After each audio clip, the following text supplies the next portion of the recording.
I guess it's about to start. Are you guys ready to start? I guess so. Anticlimactic. And there. Hello, everybody. Welcome to No Longer Smart Thoughts with Under the Rug. Dumb Thoughts with Casey, Sean, and Brendan. I am one of your three hosts with a new look. Casey here, singer, guitarist, and mandolin player. We have Sean Campbell, who's also a guitarist and singer, and Brendan McQueenie, who is a drummer. How are you guys today? I'm good. Yeah. Thanks for asking. Yeah, you know. You can't hear them applause back. So yeah, it's all right. You can see it in the comments, which is all that matters. You know. Austin Strobel, we miss you, dude. We're so excited. We're gonna be in Atlanta and we're gonna hang out and we're gonna sing songs. So much fun. Yeah. Yeah, there we go. So I'm going to walk you guys through what the itinerary is for today, and then we are going to get into some things because we have quite a lot to cover. But I just want to say one more time, it is wonderful to see all of your lovely faces. There are questions already happening in the comments, which I promise that as soon as I give us the kind of rundown of how today's going to go, just in case people want to pop off and pop back on, you'll know. And then we'll answer a few questions before getting into things, because I know some of you are very excited.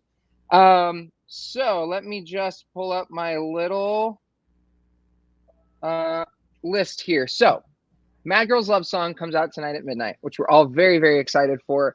It is the first song, I think, that got us really, it got me really excited for this record. You guys feel the same way, or? Yeah. Yep. Yeah. I was listening to the other day and I was like, this song's good. Yeah. You kind of forget, and then you listen again and you're like, actually, okay, I like this song. Yeah. I kind of go through such a love-hate relationship with the tunes as time goes on, and after you told me that, I went back on and listened. I was like, you know what, the song rips. The mandolin solo, your drums in the bridge are crazy. So we're gonna do you guys a solid, and we are going to play Mad Girls Love Song for you in its entirety here tonight. We're gonna play a clip of the music video that'll be coming out in a few weeks as well. We're also going to talk about kind of the recording process, how we made that song, where it came from, one of the collaborators that worked on it with us. We're going to talk a little bit about our pre-orders and merch for the new record. And we're going to open up pre-orders live for you guys to order one day early before the regular hoi polloi get in and order. And then lastly, we're going to do some Q&A and bring some folks on from our membership service, the Secret Hideout, who may want to ask us some questions with their faces and heads. In the meantime, there's some funny comments coming through. Somebody asked a question earlier. Oh, yeah, let me find it. Oh, here we go. I have a really early Q&A question for you. Do you have a voice training program you can recommend? I don't know. I don't know if I do. I've taken a million voice lessons from a million different folks, and I think at the end of the day, hours and mimicry has helped the most. I am happy to teach you lessons if you join in the Secret Hideout. I'm happy to give you all of the knowledge that I have. But I will say that Brett Manning was maybe one that. Brett Manning is one. He's a cheeseburger, but I love him. He had some helpful stuff for me. Yeah. I think there's some basic parts that are wonderful to know, like learning about the anatomy of your voice and how it works is one of the most helpful things. And then I also just have to say, one of the biggest things that I see over and over with my students that I teach is just having less airflow and just a lighter weight, and especially for male singers, I think as you're trying to increase your range, I think we're very used to using a lot of airflow.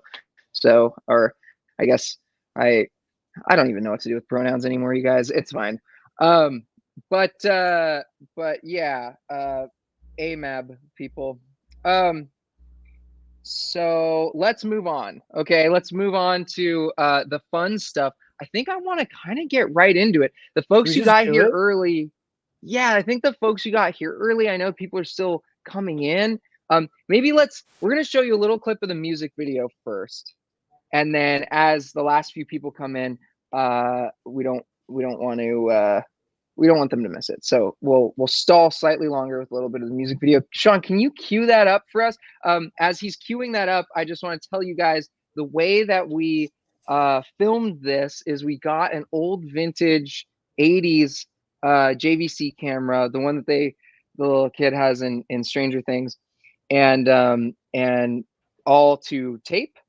And then we just in the house here with a chalkboard, and what else do we have? An that skeleton projector. And I had a big black duvet cover that we hung up as like a background, as a black background. It was pretty just low budget. That was just a sheet. It was just a sheet. Yeah. It was like one of the quickest low budget music videos that worked so well. It feels, I don't know, it feels like one of the most like professional looking things we've done. I think it was like took total of like 24 hours, like from shooting to editing and finalizing the videos. Like happened really fast. And it was fun. It was fun. It was really fun. I think as we continue making art, one of the things that's really helped us make more of it and make it better is making the workflow such that you're having fun while doing it, right? The process. Like having the process be simple enough where you can have some abandon and have some play in the ideas. And so anyways, we're only going to show you 20 seconds, so it's kind of a lot of build up for it, but let's do it anyway. True. Sean, you want to go ahead and give them the clip? I could definitely do that. Here it comes.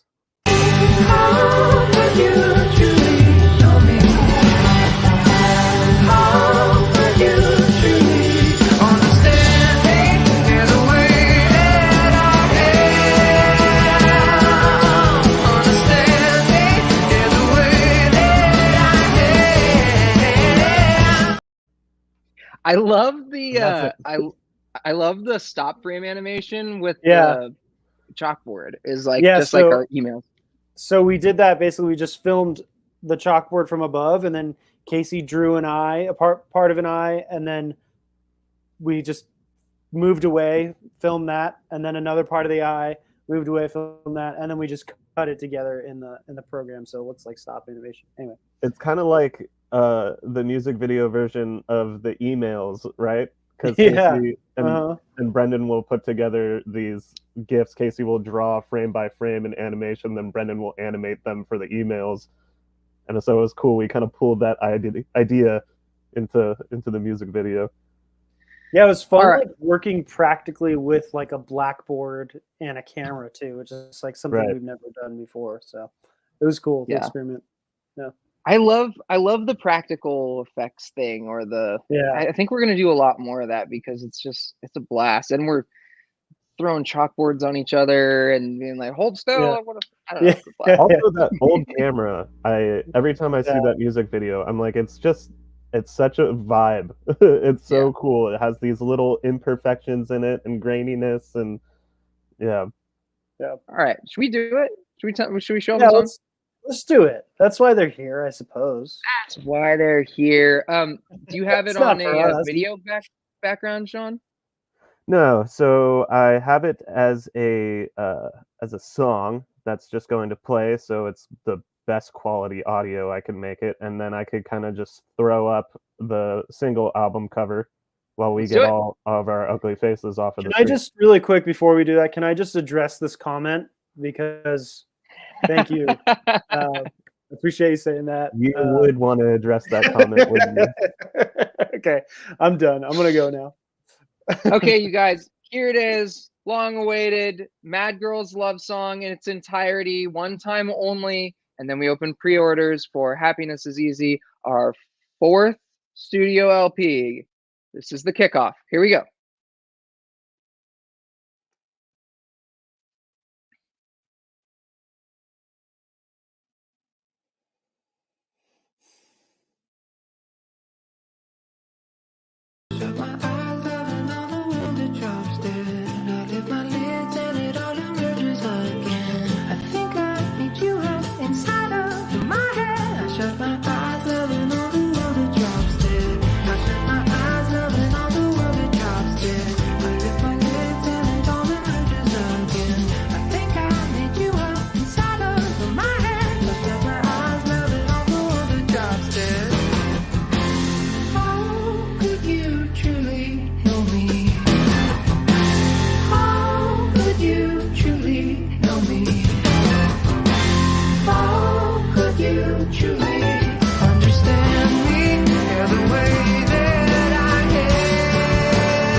drops dead.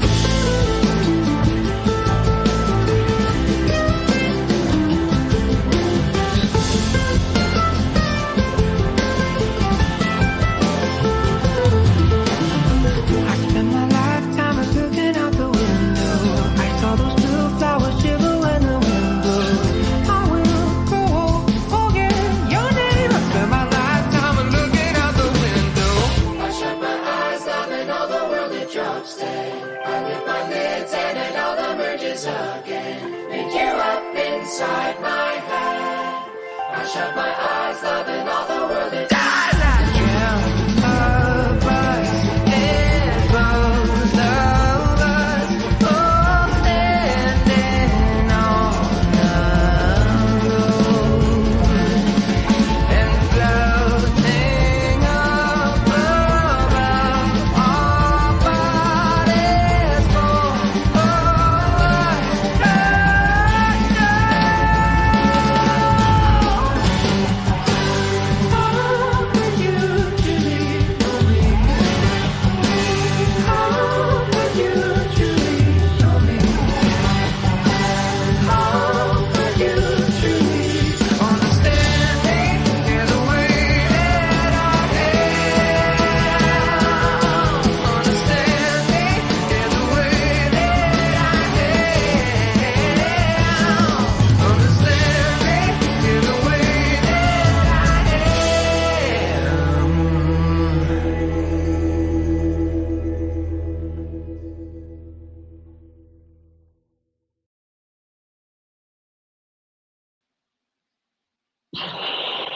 Woo! Whoa. That's a rocker. Yeah, it is. You guys, the comments were going so fast. Yeah, I couldn't even show that them was all. crazy. That was so crazy. I hope you guys love it. I hope you guys love it and you're excited for 29 more songs that sound like that, because there's that many coming. Oh Lord. It feels good. It feels good. Yeah. It's nice to like work on something for that long and that like focused, and then for it to finally be kind of coming out and for the reception. I mean, these comments are going crazy, so it's cool to like see that it's people at least are enjoying it or saying it to our faces, but it feels good from the artist perspective. So thank you guys for listening. Thank you guys. Oh, these are all so sweet. They're really sweet. Yeah, we should show more. Like, wow. Anyway, hi Angela. Hi Angela. Okay, so let's keep things rolling here. As much as I love all of these wonderful comments, I do want to continue to entertain and talk about this record. So as we do, I'm going to throw a new banner up here, which is going to be the pre-order link that we just opened for the new record. We're going to go and talk about it a little bit after we talk about that song and how it was made. But if you would like to get on it now, there are some items in there that are special items that are one-of-a-kind items that we made the booklet with that we're selling in a framed format. So if you like those and you want them, now is the time to get them, because there's only so many. All of the test presses are gone, courtesy of the Secret Hideout membership members. Just so you know, we as part of the membership service that we have is we give the Secret Hideout members the option to purchase first. So if that's something that you want, like a test, there's only 3 test pressings ever available for this album. So those are already gone. So just anyways, if that's something that you think next time you like, there's a part 2 of this album. So you're like, that's something I want to get next time. I would consider joining the Secret Hideout for that purpose. We'll definitely throw the link up. Oh, never mind. Casey already threw the link up. What a well-oiled machine. I'll be sure to put those in the chat too, so that you guys can copy and paste. Hey, Sean, can you do me one more favor? Can you throw? Somehow my pre-order link, which was in here, is gone for the pre-orders pages. So after in chat. beautiful, just beautiful. Okay, so we're gonna talk a little bit about that song, and kind of the writing and production, and what it sort of is and why, and how it relates to the album. I want to start with a little bit about the writing of the song, because we had a collaborator for the first time really on a tune, and it was really fun and exciting. So Brendan, you want to tell them a little bit about Sam Hollander? Yeah. So Sam Hollander, we met through our manager Bradshaw. I think they met at some kind of songwriting convention. I'm not sure what the details of the story is, but Bradshaw introduced us, and we had a couple songs that we were kind of working through at the time. One was Mad Girl's Love Song. The other is another song on this album called You Are a Body. Anyways, we brought this to him, and like, if it's funny when you're in the music industry for a long time, you deal with like a lot of people who, we were kind of talking about this earlier today, if they have the resume to match, like they've worked with a lot of really important people, they're like hyper successful, they often have an ego, they're often kind of a dick. It just seems to work out like that way. But when we met Sam, it was like immediately like the nicest guy, so humble, really funny, and like you could see like why he's worked with so many artists for so long, because he's just kind of a joy to like be like on a call with, or talking to. So down to earth.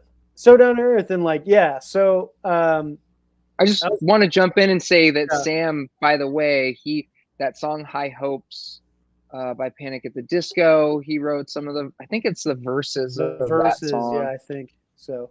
Yeah, and like if you Google him, like you'll read the list of all the songs he's worked on, and you're like, whoa, like Cyndi Lauper? How did you even, like, just so from Panic at the Disco to just like all these artists that are just like so reputable. So he's the real deal. He's like really knows what he's doing in that space. So it was cool to like have that influence from someone who really knows what they're talking about, And so it was really cool, like getting to dive into an actual songwriting process with them too, because the way it happened was like so hands off in a sense. Like we had this melody that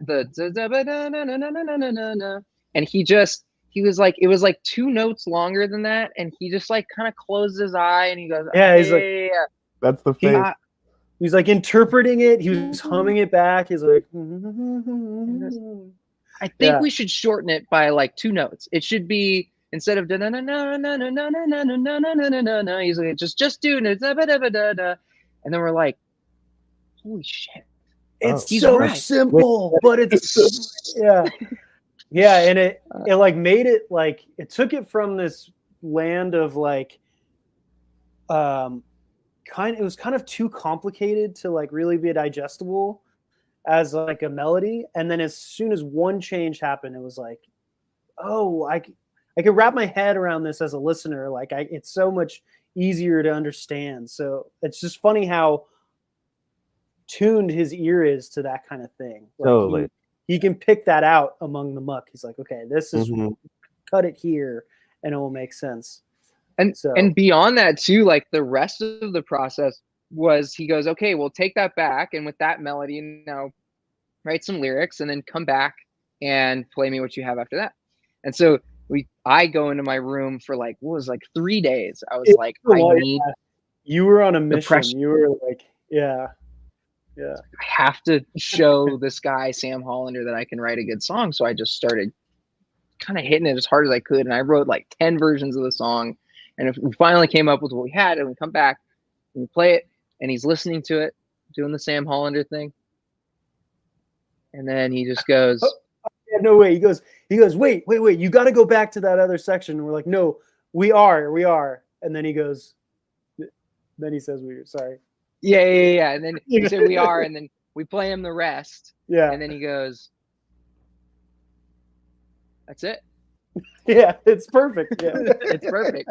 He changed two notes, but it was like the most foundational two notes that opened up the rest of what just we already were gonna do to like hit better. I don't know. We get nerdy about this kind of stuff.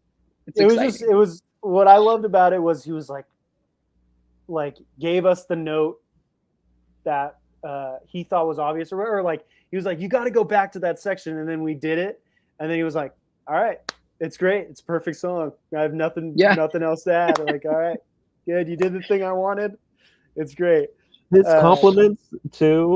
compliments are like so genuine and from someone who has gone through all of the bullshit that the music industry brings, you know. They mean a lot. They carry weight. Totally. He said some of the nicest things that almost like they totally did. They validated what we do, you know. It felt really cool to work with him, and he's just such a humble, sweet guy. And his stories about Martha Stewart are the best. Some of the things he said were like, he goes, "You guys are doing it. Like you guys are. I haven't heard a band that's doing it like you guys are, like all yourselves, like, and who have the ability to think of pop sentiment while, you know, pushing yourselves and making really good music." It was like everything that I've ever wanted to hear from like a mentor figure. It like meant so much to me. Totally. And I think it gave us the confidence to like finish the rest of the album with some more abandon and confidence. Yeah, you know? I mean, I don't know how I think we all were on the same boat with this album. Like we had done so much touring, and there were some like growing pains there, and we took on this project that was like so large, like 30 songs, and it was so wily, like just even like dealing with that much audio files and like that much lyrics and like all these things, keeping all these things in mind, that during the process it was like hard to keep like be confident and have faith in it sometimes, because it was just such a large project over so long, and it's pushy too. And it's one of the most like a challenging record. Of that, one of the most testing parts of that entire album was trying to put it in order. I don't know if you guys remember pulling up all the songs once they had been mixed. Well, sorry. No, go ahead. I'm excited. There's another piece too where it's like everyone was kind of pushing us to break it up into two parts, and originally we were going to release it as one kind of just like long album, and then that wasn't like every part of the recording process, like there was like a decision to make that was like not easy, and that kind of came at the end. And it was like, so throughout the whole process it was like, what are we doing? Are we doing the right thing? Like, should we just release only 10 songs of this mess? And then to have someone like Sam be like, you're doing a good job, like meant a lot, like coming out there, giving us the confidence to finish. But that said, Sam hasn't heard the like 3-minute long noise solo that's on the record. True. So yeah, I have a feeling he's gonna have a different opinion about that. Or the 6-minute spoken word thing. Yeah, or the 20-minute just drum solo that you guys didn't know about that? I added a 20-minute drum solo. Oh, you added a quick 20-minute drum solo? Yeah, just a casual 20-minute. Oh yeah, your own Moby Dick on the end of the album. Can you, Sean, can you throw the banner for the pre-order link in here, by the way? I for sure can, because of how smart I am. So majorly chill and cool. There really is a 6-minute spoken word, and there really is the last track on the first part of Happiness is Easy. There's a line in the preceding song that goes, the rest of us wander into some of us, what is it? Some of us, oh shit, I can't remember my own. There's 30 songs. Do it well. Oh yeah, some of us intuit well, and the rest of us wander into hell. And then the next track is just called Hell in all caps, and it's just, we rented like timpanis and marimbas, spent too much time and money. Yeah, full church bells at Dave's house. We got these church bells and we ran them through Dave's tape machine, and then we slowed the speed down of the tape machine so they start like chung, and then you can hear them like descend through this tape. Actually, we had a vibraphone. We rented this vibraphone that was just way too expensive to be anywhere near me. It felt crazy, and we had everything set up in the room, and Dave did these stations, and then you remember he was like, he got in the room and he was filming us doing this. We were screaming and I had a megaphone. I was screaming into a megaphone. I remember that megaphone. And then I was recording piano, and then I reached into the piano, I was scratching on the strings. It was like kind of the end too. Yeah, that was fun. It felt good. But the record itself, I think, we're going to talk more about it, but I just think it, I was going through my stuff and figuring out who I wanted to be, and what a crazy feeling in front of the world. We had just had a song that was, charted in 15 countries, and I was terrified, and I was changing my endocrine system, and like I wrote all these songs to figure it out and to feel better. And so the intention was like a personal endeavor much more than it was like let's create a pop record or something that's going to do well. And having just done well, we're looking at this 30 songs of like gnarly internal struggle, and we're like, okay, maybe we should hit up Sam Hollander and do a track. Yeah, no, that is true. Like partway through, we had maybe 25 songs or something, 26 songs out of the studio. And then it was like, oh my God, all of this is so dense. All of this is so like heady that we were kind of didn't want to release it where it was at. And like, all of our counsel was like, you have enough songs, just release them. You have enough songs for 2 albums, release them now. And I think we were just like uncomfortable with how the album was like would play at that stage, so we were already getting some songs mixed and like listening to the final mixes. But if we had just kind of delivered the album where it was like kind of heady, not really any like simple kind of more pop songs or whatever, I think it would have been an injustice to the album. So we kind of stuck like stuck to our guns and listened to our gut and like wrote like 5 or 6 more songs to like kind of round out the album, and one of those is Mad Girls. So like I think if we had just so if we hadn't done that, I think the album would have just been a little bit less accessible, which then it already is, so I think that was the right move. I love that moment though, like the moment, and for anybody who's an artist themselves, listening, like nobody is gonna know what the answer is for your art or for anything you do, right? It doesn't even have to be art, but you, and especially if it's kind of your baby and it's your thing that you love, like it's necessary to like remind yourself like you have the clarity and that gut feeling that's telling you what it is you need to do, what you need to finish, whatever. That's like everything, right? Like and especially if you find some success, you start having people in counsel. Like we've been a band for 15 years and we never had an agent, we never had a manager, we never had bookkeepers and press auxiliary help and merch people and press and I think we had to cultivate that mindset out of necessity of like, well, no one's telling us what to do, so let's just listen to ourselves. And I think we started to like kind of flounder a little bit and like started to maybe go, okay, well, maybe we should just release it as is. And again, all my favorite songs, Bad News. That's right. Bad News. You Are a Body.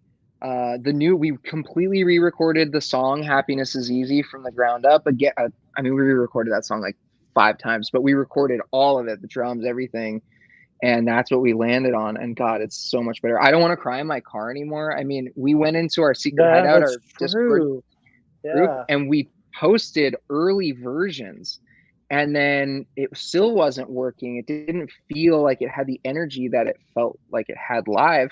And so we ended up actually consulting Sam on that one as well, and he just heard the perfect, it was so tight. He's like, take this, put it here, and you guys will hear it. It's great. That song came out I'm interested to hear, like, Caleb, who just commented, saw that song live without the changes, so I'm interested to see you know, the recorded version is a little bit different if any like really astute fans pick up on that, on the difference. What has changed from the live to the recorded version.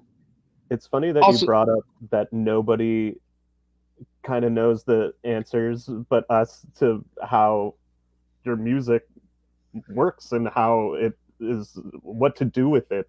And I remember a couple morning walks in a row that were really long talks about how we were planning on releasing it. And I remember that being big for me, being like, oh my God, we know that nobody is going to tell us how to do this.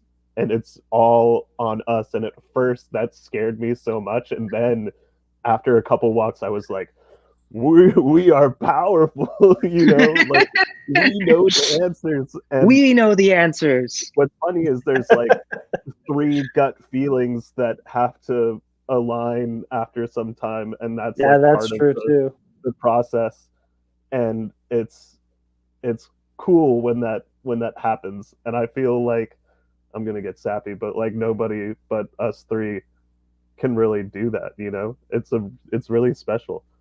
This album is really special. Yeah.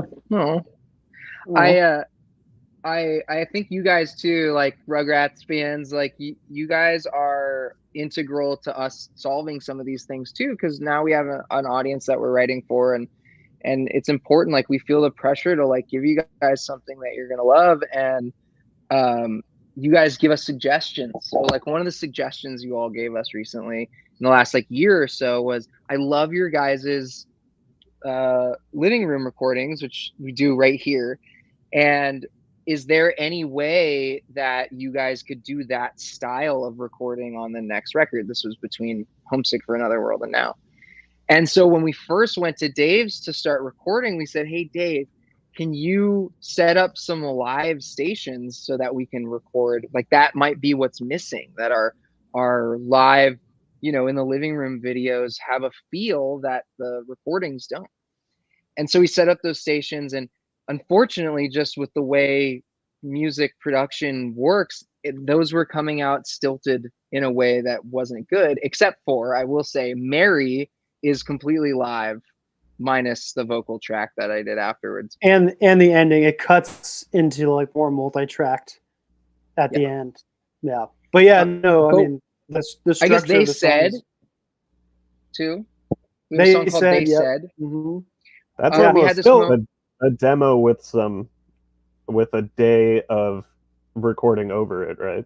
We did this thing where I had this song idea that was like really vulnerable, and like felt like listening to how vulnerable it sounds feels like voyeuristic almost somehow. It's like really from the heart kind of thing. Heavy. Yeah. It's heavy. And I got Brendan and Sean, and I was like, we need to do this, like allow for sloppiness. And we had failed to do this on some of the recordings, the multi-track recordings that we want to do. So let's get into the room together. Everyone grab an instrument that you don't play. And without knowing the song at all, I want you guys to just give me your first instinct and pretend like this is an extemporized song. So we were trying new things for you guys to try to get the feeling that we get when we're in a room together. And God, I love how that song got. That's on part 2, I guess, but I love how that song came out. I think They Said's on part 1. I think. Oh, is it? Yeah, and then I think so. Just to finish this thought, we decided that a really interesting idea would be, let's take, so like for Mad Girls Love Song, we recorded this video. Let's take the living room video and let's load it into our production software. And then we'll tempo map the natural oscillations in tempo that came about organically while playing it, and record the multi-track to the push and pull of tempo that was happening in the recording. So we made this tempo map that's oscillating 2 BPM right before the next section and then comes down, and then like how it would naturally feel live.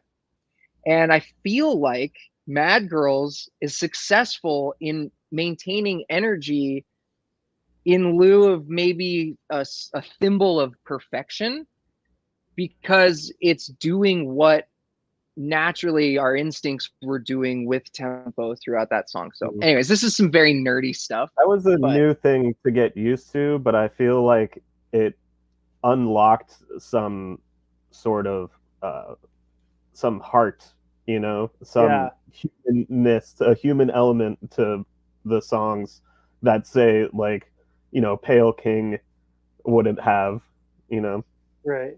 Yeah, I think just having the fan feedback of like, we like those living room recordings, gave us the confidence to try all these things, like try an in the room, just live performance in the studio. And then that made one of the songs really successful, Mary, and then try a different live performance in the studio, and then actually use the tempo information from the live video. And so I think like the feedback is like helpful, you know, like from all y'all. So anyway, there was a lot of learning. Jill, I love the nerdiness here. Yeah. All right, let me move us along. Let me scroll up to my list here, which is in a text thread. Let's talk a little bit about the record and the pre-orders, because I think the merch is neat, and it's the first time when we first started. If you guys know our emails or our sort of posts and how we do our posts, a long time ago, I think we were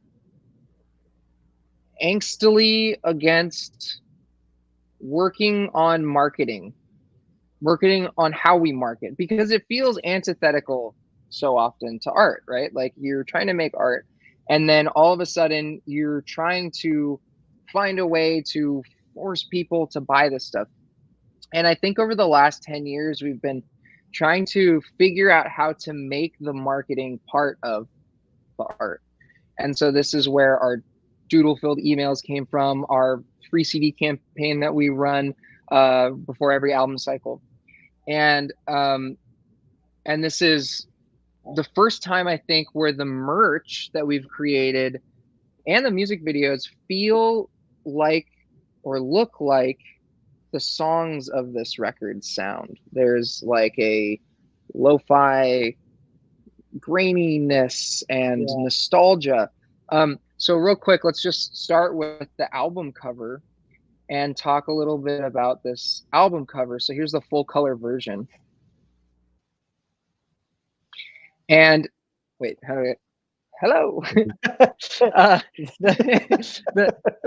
The full color version of this album cover, we were on tour and we were in Tampa, and we were staying with one of our players at the time's houses, and his younger nephew had made a bookmark in class where the teacher had supplied him, you know, pom-poms, supplied the class pom-poms, like plastic eyeballs and pipe cleaners. And this thing had been sitting in a cup holder full of pens for, it was, you know, a bookmark like this with basically this face at the top. And it was so sad. Like the life of the object had been living in this cup holder in Tampa, and it was covered in schmutz and, I don't know, crumbs, missing an eye, and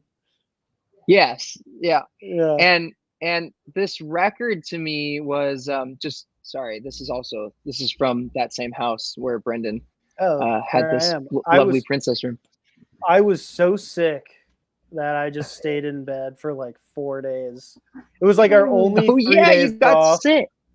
Yeah, it was like our only 3 days off from the entire tour, and it was like 4th of July. So everyone's like feeling nice, and then I was just in bed, just feeling like shit the whole time. It sucked so bad.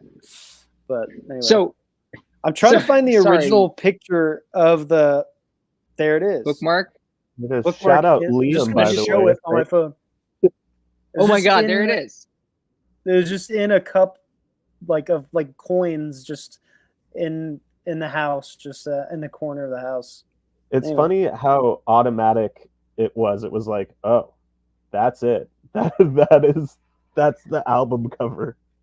It's like I Spy. Like, oh, there it is.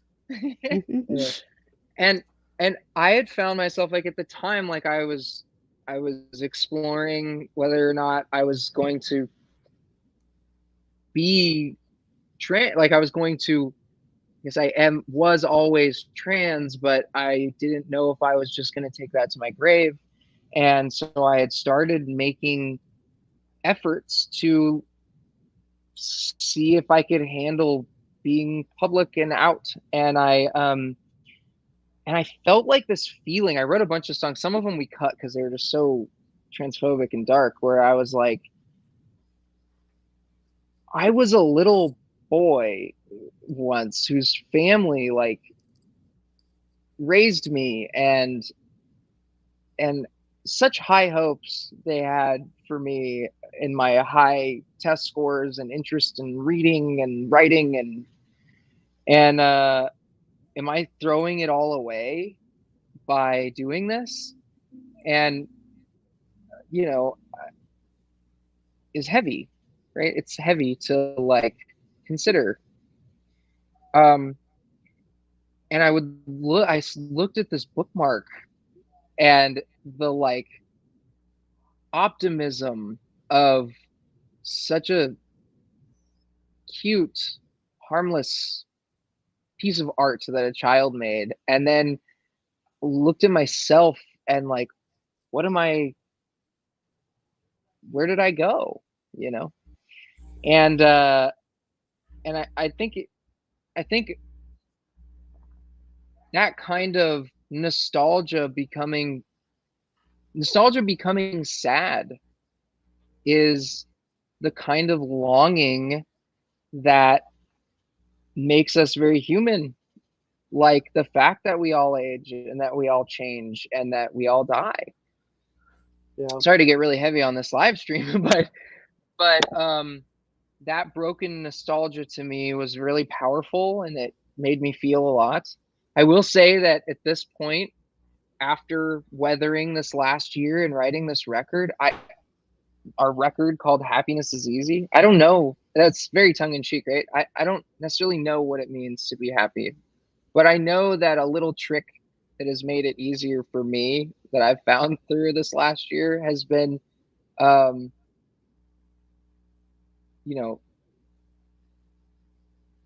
loving that earlier version of myself and loving this one too. And insofar as you're not hurting anybody, God, I'm so happy today compared to where I was at crying, looking at that bookmark in a stranger's home. So we recreated the bookmark for the album cover. We didn't get a good enough picture of it, but it is inspired by Liam Dunn, Dominic Turturelli's younger little cousin. And Sean, you have it in that room. I don't know if you want to grab it, but the Ridge. The Ridge. Yeah. We roughed it up to give it some nostalgia factor. I scratched it up a little bit and then threw some Slap Ya Mama seasoning on it. If you guys know that seasoning, it smells like Slap Ya Mama. It's so silly from far away. It's silly it's so and dirty. tasty. It's so dirty.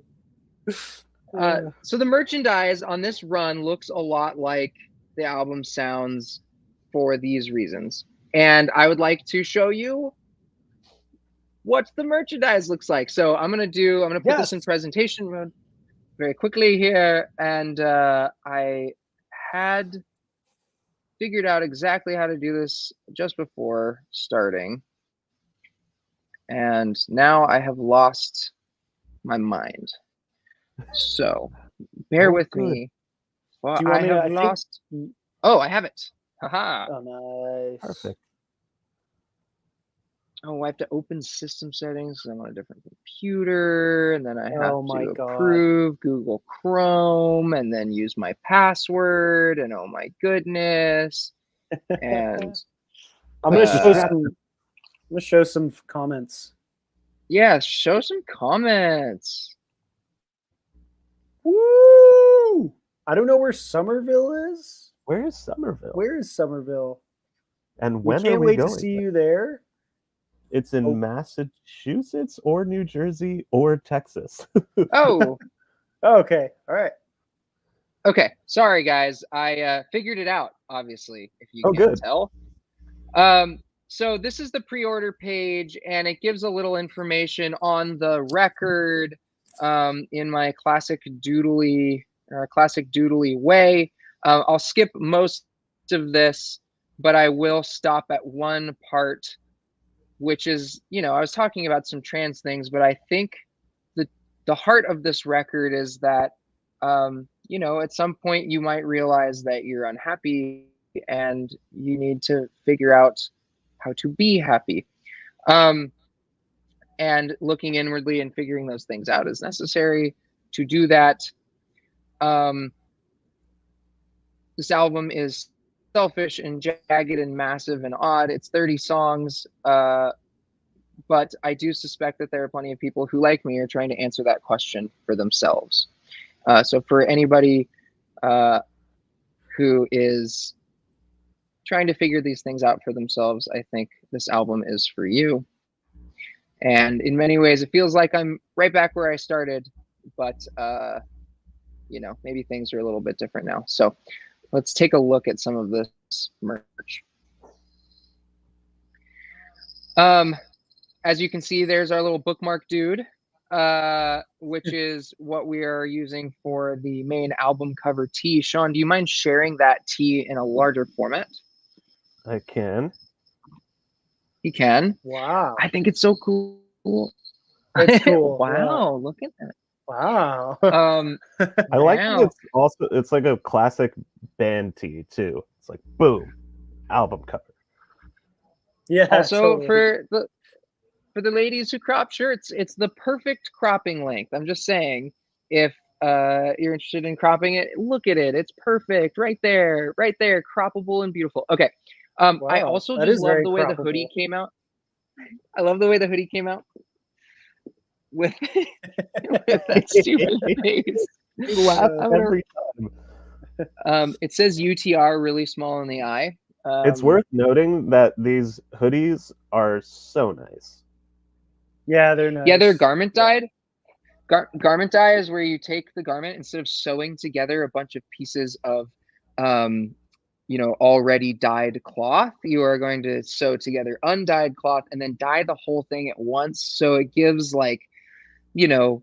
darker areas around where the stitching is and blah blah blah blah blah. But on this hoodie, we spent a lot on this hoodie because we found the one that we felt was the perfect hoodie for this. Yeah, we had two options, like go with the non-garment dyes, a little bit cheaper option, and then we chose the better, more expensive, but I think it's worth it because it's a nice hoodie. So yeah. All right. Mad Girls Love shirt. Mad Girls Love Mad shirt. Girls Love shirt. Mad Girls Love shirt. This is pulled from the music video with the "How Could You Truly Know Me" line, in that beautiful JVC tapey lo-fi goodness, directly on the shirt. Also, very high quality shirts on these. Not trying to do a sales pitch here, so I want to move quickly through these. But I do want to talk a little bit about the special item for this launch, which is the projector slides, which look like this. So when we made the music video, when we made the booklet for the album, we decided that we wanted the booklet to look like the album sounds. So we bought an old school overhead projector, like a classroom overhead projector. One of these, which I will pull up now. Sorry. And no, you're good. And then I hand wrote all of the lyrics as well as some moments from the music videos in onto pieces of cling wrap, like plastic wrap, and then we took the plastic wrap off and sprayed a sealant over them, and then framed them up for you guys. So if anybody is looking for collectible items, there is one each for each song, and these are what you see in the booklet in a much smaller format. So I love them.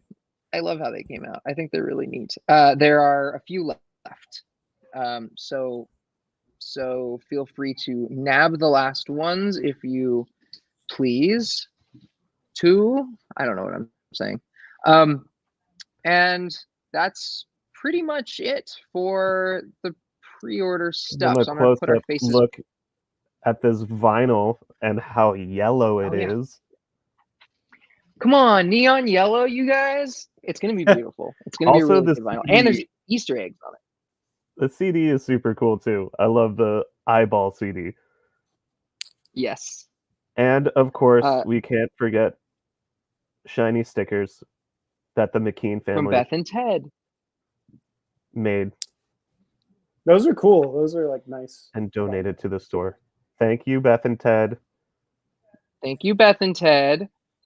I want to show an actual framed. I want to show just really quick before we move on, like a framed version of this, of the lyrics. Should I show my camera? Are you going to show anything else on this show your page? No. We're good. Let's show it. I don't know how to stop presenting. Yeah. There we go. So anyway, this is like, it's just so reflective, but what it looks like in the frame. I think they're really cool. They're like kind of like unique and funky because it's like what is it called? Cellophane wrap. Yeah, so it's like perfectly under the rug where it's like art, but there's like this griminess to it or something, like this jankiness. DIY. It's cool. It's DIY, and it's like the actual thing that's used in the booklet. So I think they're cool. There's a cool story too. Like we stayed up all night doing these. It was a long night. I don't think we realized how big of an undertaking it was, but we couldn't pass up the opportunity to use that overhead projector, which is also just so nostalgic for all of us. I think. Yeah, when that thing came out, it was like memories flooded back of like being in middle school geometry class. Yeah, it was cool. Mr. Shelton used to write with marker on the overhead projector and then accidentally wipe his face and get marker all over his face, and he wouldn't know. Sorry, Mr. Shelton, if you're watching. He's probably watching. So I think it's maybe time to move towards mention tour too, and show some of the dates. Come see us on tour. Come see us on tour. Oh, I look so different. Yeah, you look so weird. You do look happy though. I look exactly the same. Yeah, that was a fun show. Although it was so hot. It was so hot. Is it cool if I throw up these dates really quick? Yeah, so we're going to be going on tour in the fall, and we would love for you to come and see us. We will be doing VIPs at every venue, which means if you want to get a chance to meet us in person, if you want us to get us to sign some things, we're going to be doing something very special for the VIP this time, which is, should I tell them? I shouldn't tell them. It should be a surprise, right? I don't think so. I think it's a surprise. I think it should be a surprise. Okay. We're giving all of the VIPs a disruptive item that will disrupt the rest of the patrons of each venue, and I think it's going to be really funny. So and fun. It's like go ahead. Interactive too. Sorry, yeah, it's interactive too. So I think we're gonna like plan some moments in the set where if you're part of VIP, you can interact with us in a way that if you're not, you can't. So I can't give it away, but the ticket link in the comments too. So if y'all haven't got your tickets, that is the page.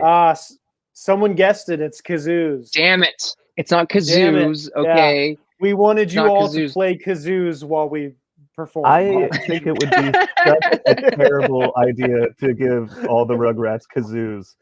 I do have this idea though, that in a future tour where I want to have 3 pitched whistles. Okay, this is crazy, but I want to have 3 pitched whistles that we give out, and each one's a different color, and one's like this note, one's this note, and one's this note, and then put like a projector up, and then have parts that show the color when you're supposed to blow that color whistle to help have the audience make melodies over a part of a song, and they think it's too heady, and I think it's super fun. I just think that if you give someone the power of a whistle, it's just going to be whistle the whole show. There's no way you're not going to be blowing on the whistle. Just our fans are sweet people. They're wonderful humans, and they would never do that to us, except Meepus. Except Meepus.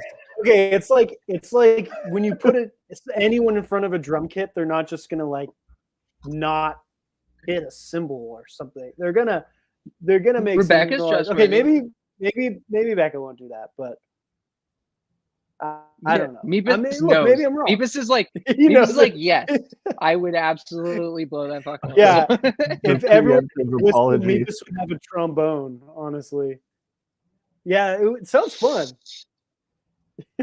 Okay, well, you know when we'll do it? We'll do it at one of the Airbnb shows. There you go. Because then we're close enough. We can snatch. Where we could take them away. Whistles. Yeah. Right. What if or it's we electronic? could do whistles. Okay. Electronic whistles, so that they shut down. Wait, we have a button. A master button. Okay, wait. What about a whistle and a fire hose? Okay. Yeah, so we have the fire hose, they have the whistles. And then if anybody is whistling when you're not supposed to be whistling, you get the hose. Okay. All right. See? Yeah, we'll pretty extreme. We'll work it. We'll work on it. We'll figure it out. Yeah. These comments are cracking me up. I wish I could show I guess you guys can see all the comments depending on what platform you're on, but they're really funny comments coming through. I recall that Wichita Falls show as well. Yes. And also, do you remember do you remember that guy from the opening band? God, I wish I have that video. I think I posted it on Instagram that night or something. But the opening band, there was like an animal from the Muppets drummer. He's an older dude. And he had a fan. They brought a fan. Yeah, he was really nice. Blowing the whole time. What I loved about him is like the joy that it brought him to perform. Like he was so happy, and I was like, I want that for myself. Like I want to feel that much joy when performing. It was inspiration. Right? Yeah, it was beautiful. Cool, some of those little human moments on tour, like sometimes you'll show up and you'll realize, oh, we booked the wrong city.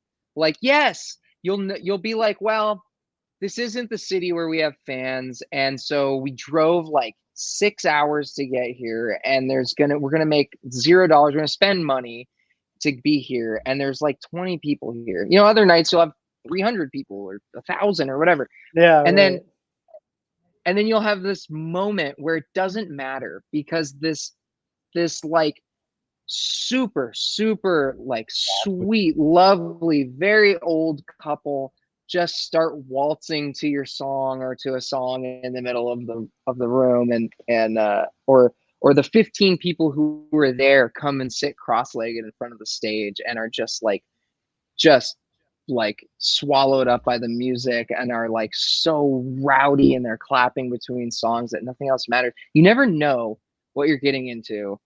And I guess I have to give Dom Turturelli some credit on that he would always be like, you don't know until we play the show. And I was like, oh.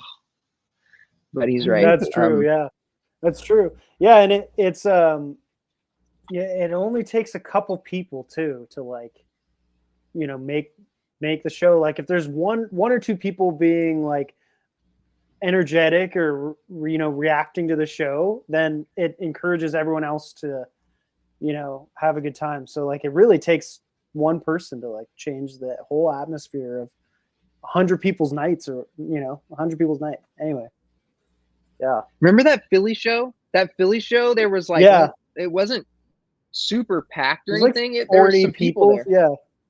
Yeah. 40 or 50 people. It was like, oh damn, we messed up. And then I remember there's that girl at the front of the audience, and we played like the first song, got to the end of the first song, and everyone was quiet. We were on it. Like we had been touring a lot and we killed it. And she just goes, "What the fuck was that?" And then everyone starts clapping. And between every song, holy shit. Holy shit. She was in it. Yeah. Can I just say, I just want to, just as a quick side note, because Keith commented in here, Katie commented in here, some of our lovely fans that we know, like friends now, have commented in here. And in this last year we toured, I guess you could say 4 tours, or 3 tours and a set of one-offs. It was nerve-wracking at first, and then it was exhausting touring that much, being on the road for almost half the year. And then we went on the road to record this record, which we spent a lot of time doing. And I kind of got to a place where I was like, oh, this is tough. Like, this is tough to tour this many dates. And then we started making like real lifelong friends with you guys. And some of the folks who are in the Hideout, some of them who aren't even, who just come to multiple shows now, or multiple shows in a tour. For the first time, maybe, I'm like extremely excited to get back on the road. It's like not even necessarily for the shows, but just to like hang with some of you guys again. Yeah. Right. Just to go to Taco Bell at 2 a.m. with some of you, or Waffle House. Or Waffle House. Some of my favorite tour memories were after the show at like 3 a.m. and we're like, where are we all gonna go for the after party? And it's such a lame after party. It's like a Taco Bell. We don't drink. We're like, okay, we'll go to Taco Bell. Yeah. But yeah, it's weird. Like, there's so much lack of human connection in at least my daily life when we're not doing touring, and there are so few experiences that I get to have that are like seeing you guys at these shows. And it's great. Like the feeling in the room of like the weird, crazy capitalism we live in all the time for just a second is gone. And we're all just a bunch of people. And I guess this is probably sounds really trite, but it feels super real to me. I'm and even now, like, I'm making changes that I was afraid people weren't going to be okay with, and it fucking rocks, you guys. I'm stoked. I'm so happy to be living this life, and I'm so happy you guys are in it with me. So anyways, I'm going to move on because I'm getting too sappy, but come and see us on tour because it would be wonderful to see you. Q&A? Breakfast in Boston? Heck yeah, Angela. Breakfast in Boston? Absolutely. I don't know. Breakfast is pretty hard on tour. It's probably more like lunch. Are we gonna see you though? I guess you can't answer me back. Yes, yes. Of course. I'm working on that. Angela's pretty much told me, she's promised me that she's for sure gonna come. That's not true, but that's what I'm saying. So okay. Well, now she's gotta... Oops, I tried to hide. Oh, I tried to hide this comment. I'm sorry. Okay. So we normally let these things run really long, and we have been working pretty hard and we're pretty tired. Did you ever drink that coffee you made, Sean? I just drank so much of that coffee that it's going to be an absolute problem.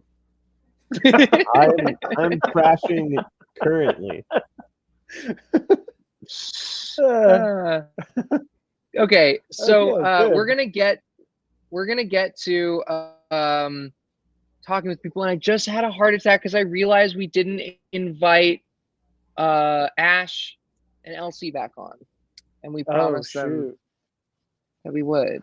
I think that there is a slot here I can No, I think they went to bed. They stayed up till 3 a.m. so Elsie could see us. I guess she got a moment with us. There's probably talk about it in the Discord. Let's film a video for them after, because Okay. little Elsie. Yeah. Okay. Why don't we start some Q&A? So here's how this is going to go. All the folks who are currently in the queue are going to come on. We're going to give you the opportunity to ask us 1 to 2 questions. If it's 2 short questions, if it's 1 long question and we hang for a while. I am going to be the annoying person who has to be like, okay, we got to move. So please don't blame me. I'm just the messenger in that capacity. But have your questions prepared.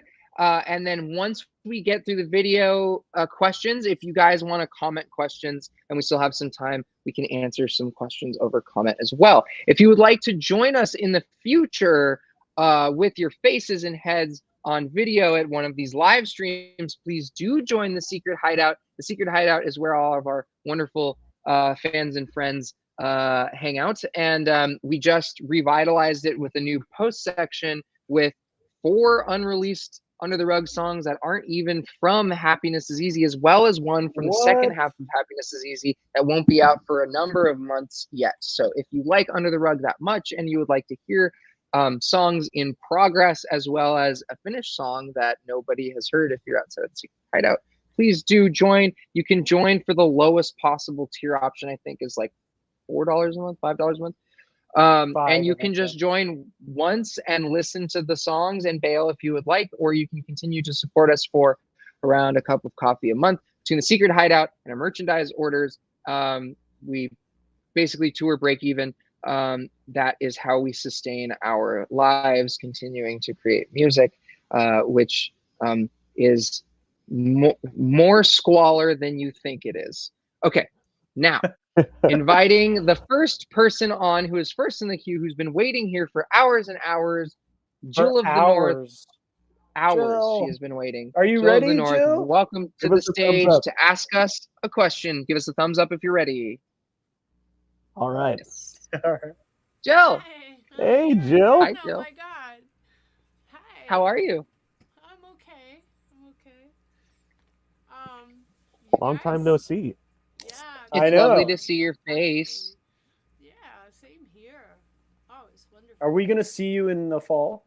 Yeah, I got Boston and New York so far, and I don't even know how that's gonna happen. But I paid for the ticket, so that'll make it more likely that I'll actually be there. And I want to so bad. It's been really long, and I tell you, after seeing you guys, like it was one of the best things I ever did in my life, and it was like high for weeks after like I was stoned or something, and you know, like I missed you guys so much it hurt. So. Yeah. Jill, I don't know if you realize how much the community like adores you, but there's so many comments in here telling you that they love you. A cornerstone of the Hideout. Look at all that love. An awesome family, and you guys like really love us, and we can't help but love you back. I mean, it's just the way it is. That's how it works, you know. So. It's really well, I cute. can't wait. I can't wait to get to see you again in the fall, and let us know if you have any trouble making it out there. Okay. Yeah. Oh, thank you so much.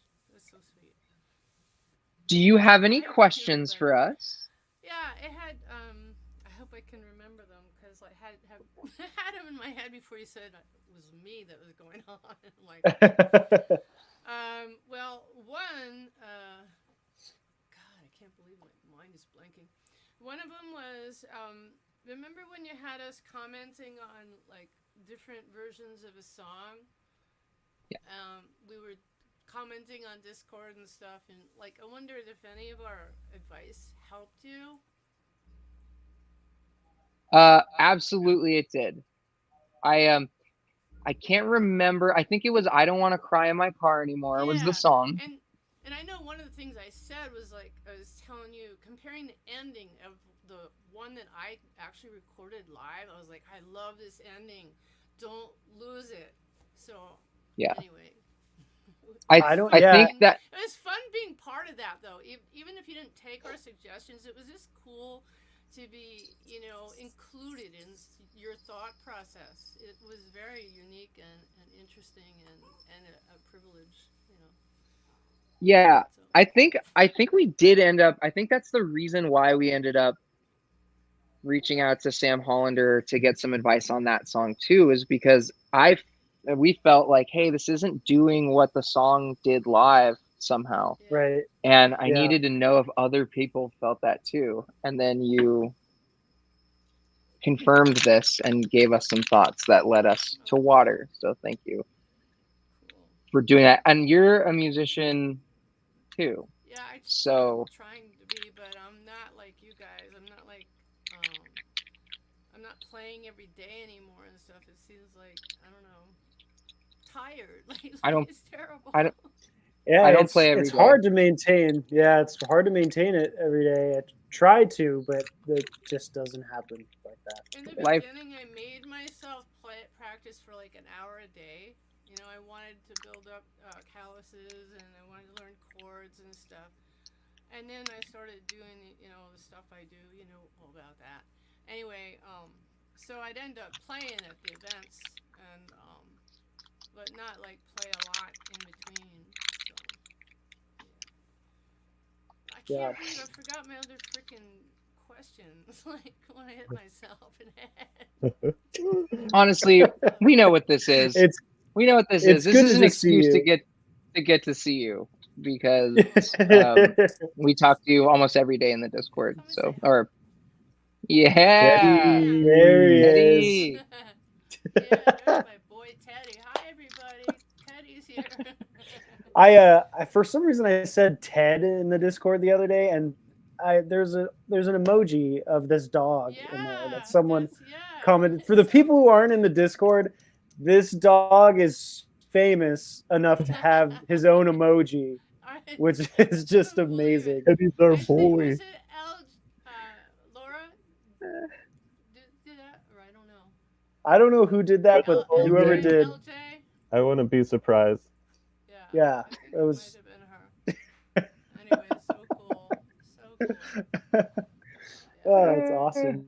Oh, so sweet. Alright, well, my freaking mind blanked out, so I really had a question, and it's like, I don't know, it's back there behind the wall that just came up.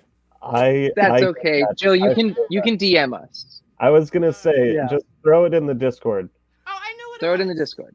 Oh, yeah. And you don't have to answer like at great length, but I was thinking, you put so much work in, and I know you like to go to the gym and stuff, but what do you guys like to do to chill when you're not doing your amazing creative process? Your time out, like unwind and. That's a good question. I wander in the backyard a lot. That Sean does that. He like explores. I kind of just go and I try to look at the things that I would normally overlook when I was busy. I'm weird and boring. I kind of just stare at trees and plants. Well, that's me. Yeah, I was gonna say, kind of like get down on you the garden. ground and I look at a bug, like, and I want to see its eyes and I want to see its mouth, and like I get way down on the ground. I'm kind of like that too. I'll go out and catch snakes and whatever all my life. My partner Tyler, you've heard, is into gardening, like hardcore. Like they have 3 planter beds and a full harvest of tomatoes and squash and everything. And I like to think that I am dedicated like that, but I'm not. I really just like looking at leaves and bugs and stuff. I'm not. I don't put in the work. It's how I wind down. Yeah. But I saw your gardening is prolific right now. Yeah, I have more plants than I'm supposed to have. Don't That's tell how it's anybody. You don't say it on a live stream, Jill. Yeah, you just told the whole world. I didn't say anything. What did I say? Come on. You can't Nothing. catch me. I didn't hear. I I heard anything. nothing. No. I heard nothing. I'm growing lettuce outside. Who cares? Oh my god. Yeah. Well, I like to go on Nice, bike tasty rides. lettuce. Good I That's like true. to go on Good bike for my rides health, for yeah. fun. That's what I What? do. I like to go on bike rides for fun. Oh, nice. Yeah. Brendan goes on a lot of bike rides, hours long. We used to bike ride together a lot, and Yeah. I have slowed down on that front, and Brendan just keeps going for miles, miles of smiles. It's as so he fun Miles of to like smiles. just get on your bike and just go. It's kind of the same feeling. It's like exploring, you Right. know, or something, except you're going a little faster. And you're But closer to stuff than you would be from a car. Yeah, Like, yeah, right and you- there, and you feel the wind. It's awesome. yeah, it's really fun. So, Yeah. what do you do, And Casey? Casey works for fun. I work for He's fun. a- I he's a- write songs. You're fierce. You're like obsessed. You know, people tell you to do it like you love, and then you'll never work a day in your life. You know, Yeah. like I worked in Well, tech and whatever for a million years. I mean, and then we were like, I was like, holy shit, we could write songs for a living. So, you know, any free time I have, I'm usually writing. But lately I've been trying to have a personal life somewhat, and exploring my look and fashion and things, and trying to not just hide under a beard or whatever. right. I've been enjoying and I like some to of your fashion, by the way. Thank you. I like to Well, eat. too. I'm like putting a hint there to you. What? The necklaces that you were wearing, it was really a thrill for me. You know what I'm talking These about? necklaces? No. Oh, no. your In the fashion. video- I see Yeah, what you're I saying. was trying not Oh, to, I was Okay, trying okay. not to include me. I was just trying to hint at you. Thank you. Like You are obviously included, Jill, in all of the music videos that are about to come out. Jill felt needle felting, and I made these Needle sculptures felted. out of wool. They're just wool fiber. Yes. It's like you took somebody's hair and you built a sculpture out of it, and that's what I did and I gave them some gifts. She gave us a very there's lovely a snake over there. Oh There's yeah. there's a snake. Yeah, you could anyway. Oh, thank It's you. hanging on a thing, and it's Yeah, tied it's to a all thing. But yes, wrapped up, yeah. you guys will see them a lot. In fact, it was in the intro of this live stream as well. But they're really cool, and they're very under the rug. They're Totally. perfect. Yeah, they Oh, are. thank you. Yeah, Thank they're you. really cool. Like, Especially those eyeballs. Okay. The eyeball necklace is wonderful. I know I gotta go. I know you gave me a lot of time. Thank you so much. No. Sorry. Yeah, I if we could, we would stay forever on these, but we're gonna have to hang out on the Discord, and then when we see you in New York. Yeah, and Boston. All right. We're gonna have some And more Boston. scheduled hangs in the Discord as well. Yeah. This Yes. next Yeah. I don't know So- if you've seen that Yeah. new calendar, but we have the calendar now with scheduled hangs with the Discord folks. So I didn't explore everything, but I read all of those like individual. Oh, the things posts. So far. oh, Yeah, that the was great. posts. In the Oh, cool. The Redosa. Yeah. So, all right. Anyway. Cool. Very good. Good seeing you, Jill. Hang on. Oh, I leave studio, right? That's what you want me to do. Yeah, I Don't think worry. we No. can- You can stay. Yeah. Oh, okay. I'll You'll just take me off camera. bring Yeah. on the next Cool. person. All right.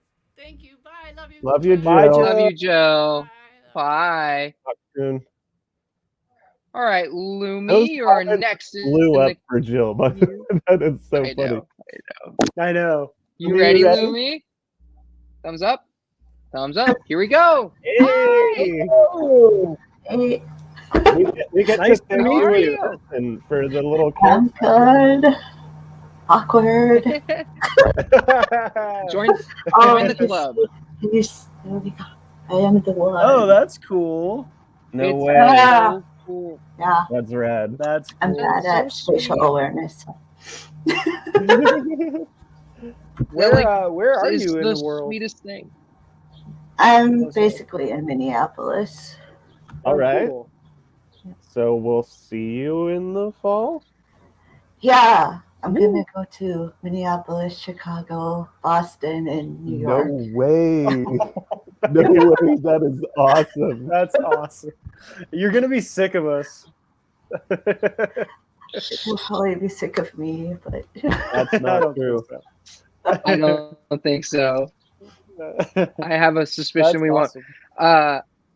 when we get on these live streams, we have to like pretend like we're not awkward people, but as soon as the live stream shut off, we're bumbling around when we were the house. showing So. that web page, I was just shoving fruit snacks into my mouth. So whenever we go, I am so hungry. There's like grapes in front of me. So. Oh, I have nice. fake grape, Welch's fruit snack grapes. But I usually don't have like real food, so this is odd for me. So it was weird when we were talking about nostalgia and happiness a while ago, because like a couple days ago I was having these weird feelings of like being happy when I was a teenager, and then my brain was like, but wait, when you were a teenager you were not happy, and like that happiness was not the happiness that you have now that you figured stuff out. So then it made me sad, and then it was just like that weird sad nostalgia that you were talking about. Yeah, it's interesting. Isn't it funny how we like happiness tied in? Sorry, happiness is like kind of tied in with like nostalgia. Like you remember like moments in your youth where you were happy, and it's tied into like those like map carpets or whatever, those green map carpets. Like there's all these like images of like things that make me parachute and gym, and it's almost hard to appreciate being happy in the moment. And I think we do, especially now that we're getting a little older together, all three of us we stop more often to do some self-reflection and remind each other that things are pretty good. Things are pretty good, and we have a lot to be thankful for. And I feel like I didn't do a lot of that as a teenager. I didn't stop to think about how those were some of the formative parts of my life where we're going to be. Yeah. There's some things I wish maybe that I appreciated more as a kid too, That's a universal feeling for sure, I think. Yeah. Did you have a question related to that, or any questions specifically for us? I was curious related to the new album. If you had to give it a flavor, what would it be? And why? Whoa. Interesting. Okay, I got one. Or a smell. A smell. Yeah, say something bad. You can't be self-deprecating. Oh, it's got to be nice. Damn. It has to be honest, though. Mine is like saffron. Like it's like rich. It's colorful. It's kind of not like totally used in a lot of cooking. Like it's pretty unique. It's like pretty specific to like a flavor. Like it's not like a pop record. It's a dense, like colorful album. I don't know. Like there's something there. I kind of love that. It has some depth. Makes me even more. maybe I would say like peppery. It's peppery. Pepper, yeah. It's got like some tension in it or something. Like it makes you sneeze. It makes you sneeze. It makes you sneeze. No, it's like a habanero or something. It's like it has like there's some sweetness though. There's some sweetness, so it's maybe like a citrusy pepper. It's like a habanero or I was thinking, which I was talking about the other day, because I asked someone what their order was from the ice cream truck back in the day. And mine was always those rainbow push pops, with the tube. And I feel like this album kind of has a bunch of flavors all kind of conglomerating into one. And if you consume it all at once, it's kind of one homogeneous thing. But there's definitely things to be picked out from each one. Okay. If that makes any sense. Okay. Yeah, of course Mochi gets... I've never heard it, so everything's great. Makes sense. Oh, good. I didn't think about that. I can say whatever I want. The album has push pop energy. I want to That's check a back in with hashtag. you. Yeah, I want to check back in with you after you listen. I want to know what your answer is to the flavor question. From the outside, I think that's an interesting thing to know from a listener's perspective too. We'll know in the fall. That's true. When we see you. Yeah, we'll know in the fall. When we see you. What is it? Yeah, you have to remind us. My first listen versus what it is in the fall. I'm curious how it'll change. Hopefully you don't refund all of your tickets and I haven't bought the airfare tickets yet, so you'll get your money. You already did, but I think you'll like it. I think it's. I'm pretty sure I will. I hope we do. My favorite. I hope we do get to meet you. I hope.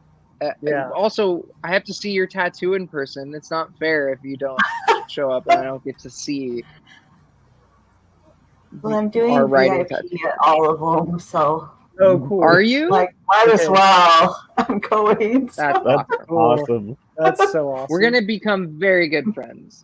I have a feeling. Did you said it was 4 shows? Yeah. Wow. Okay. Cool. That's so cool. So hey, those are all. Yeah, I know. I'd love to go to Austin, but I mean, I'm already stretching it. You picked 4 of the coolest places too. They're all going to be great, really cool venues. Like the Knitting Factory in New York. I think you mentioned New York. Is that one of them? Yeah, I've never even been to Chicago. New York. Chicago is going to be awesome too. Yeah, Chicago. We like every time. It's one of the biggest shows on the tour. So the last Chicago show was one of the better shows I think we've ever played. It was great, and the energy was good. Despite me literally vomiting the same day, it was one of the best shows on the tour. We all got the flu, and Brendan projectile vomited in a Panda Express parking lot like 3 hours before that show, and still pulled it together. I don't know how you pulled that off. And then it was like one of the best shows. We put Brendan in the corner. We're like, don't get near people. And then people were like, can I have a hug? And I was like, you don't want a hug from Brendan. He threw up like red spew. It was bad. Yeah, it was not good. I have that image. And they're like, I don't care. There's a thing. Yeah, you got to show up for the fans. You can't just not. You got to just power through. Although we did have to cancel a couple of shows at the end of that tour because it was just all of us were sick. So it was just impossible to move forward. Even the roadie was sick. Yeah, it was kind of devastating to cancel it. Like it felt really rough, but we had to leave our roadie in Columbus, Ohio. Which is such a good song name. Leaving the roadie. Leave our roadie in Columbus. Very chilly. My favorite part about that. Sorry, I know we got to go, but my favorite part was we left him in Columbus, and we basically told him, okay, yeah, you're probably gonna go home now. And then we played Chicago, and then we came back to pick him up, and we told him, okay, instead of sending you home, we're gonna have you drive us back to Austin. And he was so bummed because he had to now drive from Ohio all the way back to Austin after just getting over like a full flu where he was just like, what, dude? You don't want to be in the van for like 40 hours? Come on, dude. To be fair, just so everyone knows the extent of this, I woke up in the middle of the night and I was hearing like animal noises. I was like, what? Like tiger or wildebeest found its way into our Airbnb. And then in the morning, I'm like, what happened last night, you guys? And I opened the door and I say this, and Brendan and Jordy, who were sharing the bed in that room, were like green, like just looked so sick. And then Jordy tried to get into the van for like an hour and 45 minutes. And he would walk down the hallway of the Airbnb, and then he would run to the bathroom, and he would just throw up. And then he would get halfway down the stairs, and he would run back into the bathroom, and he would throw up. And we're like, okay, how long do we have before whatever this is our problem too? We left him there, and then Brendan it begins, right? Like the plague begins, and Brendan hurls in a parking lot, and then we're like, oh no. And I remember I started getting sick later that night, and I remember laying down on the green room couch at Shuba's in Chicago. And I remember Brendan coming into the room, and I was like crying. I was like, I can't do it. We're not gonna be able to do it. And then it was like one of the best shows of the tour. It was so fun. Well, we had help. We had help. That's true. We had a contact send us the number of the doctor who toured with Ozzy and like did his IVs for him on tour. And he calls and he's like, okay, here's what you need to do. You're going to get this prescription I'm going to give you for this. And it's an anti-nausea medication they use on cancer patients. So we're like, how do we find this guy? This life is like being pirates.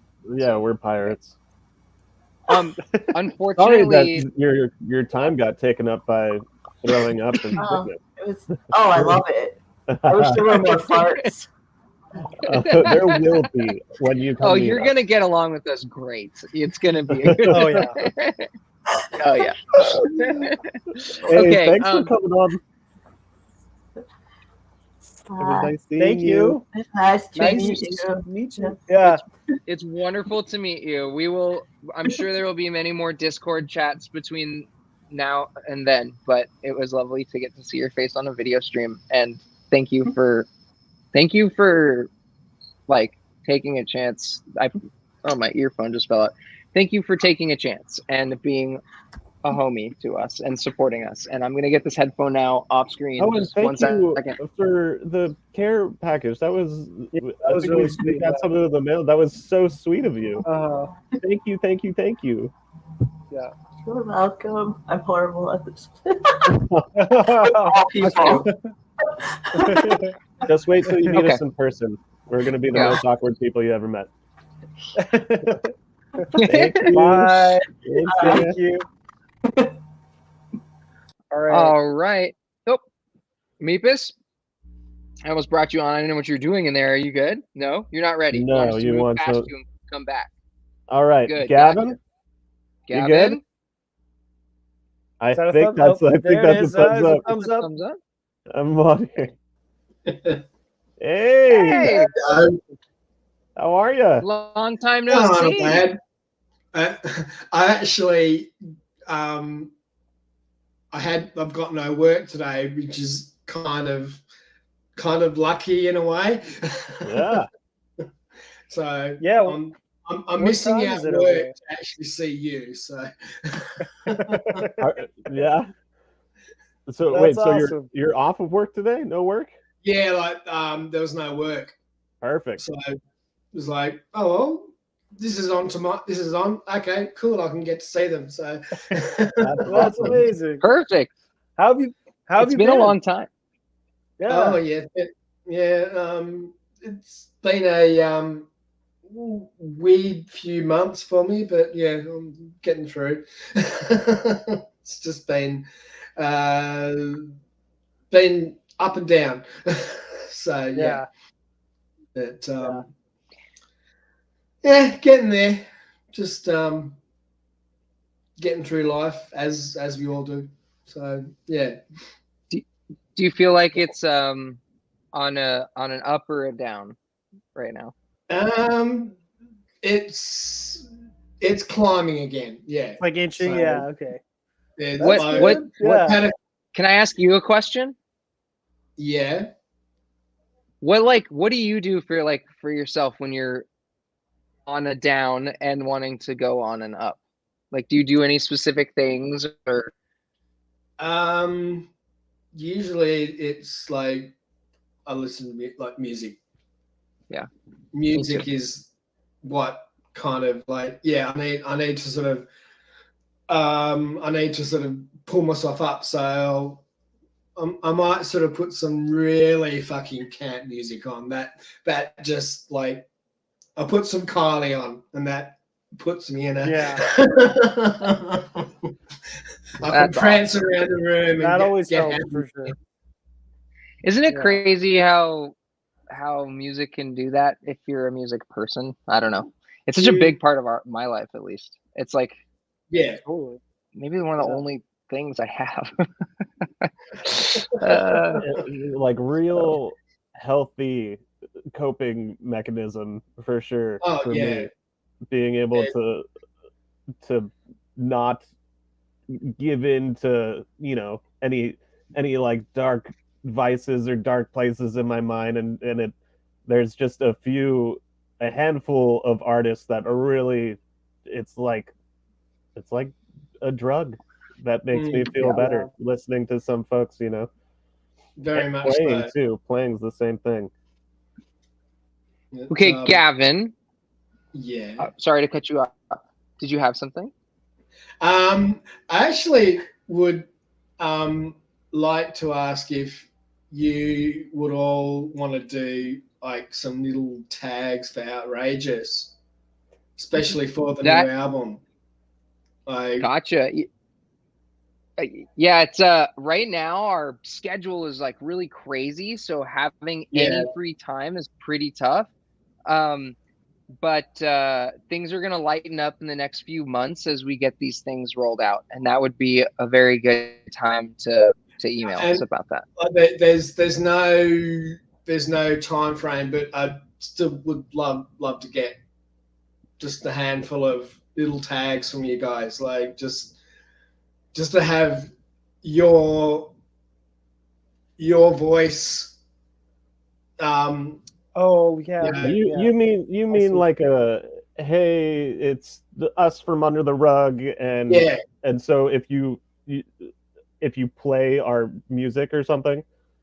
Yeah, so like usually like before I might play your song, so I'll put your little tag before that. So it's just like, hey, this is Under the Rug, and you know, but also just having them as a just a general tag as well. So I'll just throw your little tag in every now and again. So yeah. Gavin, do me a favor. Can you do me a favor? Can you make a Google Doc and write out exactly like in a bullet pointed list? Because you've asked us this like a bunch of times, and if there's a way that we can get around to it, I want to be able to support you in the thing that you do. Totally. And it's cute that you want. I love that you want to involve us, but it would make it much easier for us if you tee it up in such a way that it can happen quickly. So if this is kind of what I want to hear, kind of thing. Yeah. Here's a Google Doc. Number 1, I want you guys to say this. Number 2, I want you guys to say this, or something along these lines. Number 3, I want you guys to say this. And then just do me one more favor. Add one little paragraph of explanation that says, hey, this is kind of the context in which this will be used. And then we have a sort of copyright situation that we have to work out with you with a certain type of release form that we'll work on together. But do me the favor and send me that document, okay? And then that'll make it much easier for me to say yes and help you. Okay? Okay. Yeah, most definitely. Cool. Gavin, it was lovely to see you. It's been so long, and one of these days we're going to make it across we were just talking about it today, actually, about what if, like, how many folks do we have down? Can we justify a show down there? And then probably just 10 or 15, maybe, I don't know. There's some folks that. Yeah, there's definitely a good amount of people down there, and in New Zealand too, that that listen to our music. So I'm for sure at some point. That I mean, we charted in Australia on the Lonesome Moment. Oh, really? So, yeah. I didn't know that. We were number 12 or something for like a couple days on the viral chart, which was cool. Gavin, we have to keep things moving. Unfortunately, we're almost at 2 hours here with the live stream. Thank you so much for coming on. Thank you for supporting us as always. Send me that document. Send it to our email, info@undertherugmusic.com, and we will talk soon. Definitely. Okay. It was nice to see you, dude. Thank you, Gavin. Yeah. We'll talk soon. Bye. Really quickly, I just have to mention that my earbuds are dying. So if they cut out, then that is going to be the moment I have to go. But we're talking about missing Elsie earlier, and it looks like Elsie is asking us a question in the chat. I have an answer. Music video filmed. What is your? I also have an answer. All right, what do you got? I think for me it was Laugh a Lot, which isn't released yet, Elsie, unfortunately, so you can't see it. But I think that one was my favorite because it was filmed all in one day, like kind of like Mad Girls Love Song. It was filmed like one session. It was really creative, had a bunch of fun ideas, used the projector where we wrote out the lyrics on the projector, and it just like was just really fun. I don't know. That's my answer. It's just like came together so easy. It's my answer too. Yeah, I love that so much too. You film all sorts of shots all the time for music videos, and so many of them don't work out. And Laugh a Lot was one of those ones where it was like, that looks cool just as it is right off the bat without any editing. Like that shot is amazing. That shot's amazing, you know? Mad Girls and Laugh a Lot. Yeah. No color correction. It's crazy. I don't know if it's my favorite, but it was such a cool moment that I have to say Dear Adeline. Oh yeah. Like that was cool. We were all doing, I'm sure Elsie's seen it with the cake. You know, we were all doing the photo shoot, and Casey's fiance Lane had made this big wedding cake for the photo shoot, and I kind of just got up on the counter after the photo shoot and started filming Casey just eat handfuls of this cake, and she's just shoving it into her mouth. We were like kind of worried at that time because we had to do all these videos for press. We had to do 3 music videos. And we were like, what are we going to do for the last video or for the rest of the videos that we had? And then we did the photo shoot. And one of the musicians that was there was like, you guys should just shoot a video while it's all up. And we're like, okay, dude. And then we're like, that's how a music video works. That's how music videos are. Yeah. And then it was like, okay, maybe it's so simple. Yeah. And then we tried it, and like you said, Sean, it was just like you got up on the counter, filmed Casey eat a bunch of cake. It was like the first take, right? We took like 2 takes of it, and we used the first take with like you could only do so many takes of that. Yeah. Because there's only so much damn cake you could eat. Right.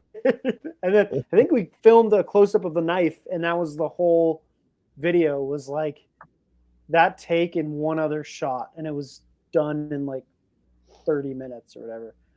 But I remember having like sweats. Like I had eaten so much cake that I remember like trying to go to sleep, and I was like sweating. Like I had eaten like a whole cake all at once in like 1 minute. I've never eaten cake again. Yeah. Still to this day, I've never. Yeah, that's it. That's the last bite cake. Of cake. Yeah, it's the last cake. Yep, I can attest to that. That is truth. Okay, is Meepus ready? You guys, yeah, we my headphones. Am I still here? Can you still hear me? Yeah.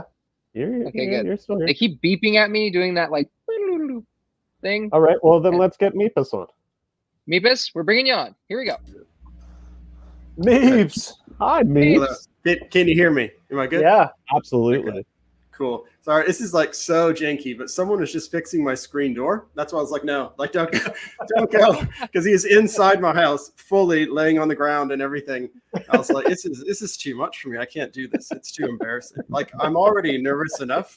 Like last time I was here, Lid was standing here. Yes. And I think that gave me like the strength to like not be a nervous wreck.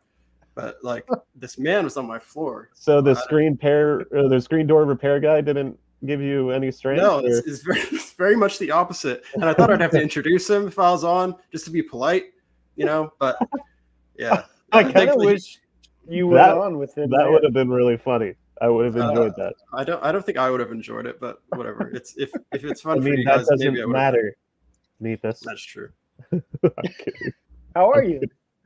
Good. Thanks. Sorry, sun's to out. introduce you really quickly, Meepus is our Discord moderator for the Secret Hideout, and cardboard cutout.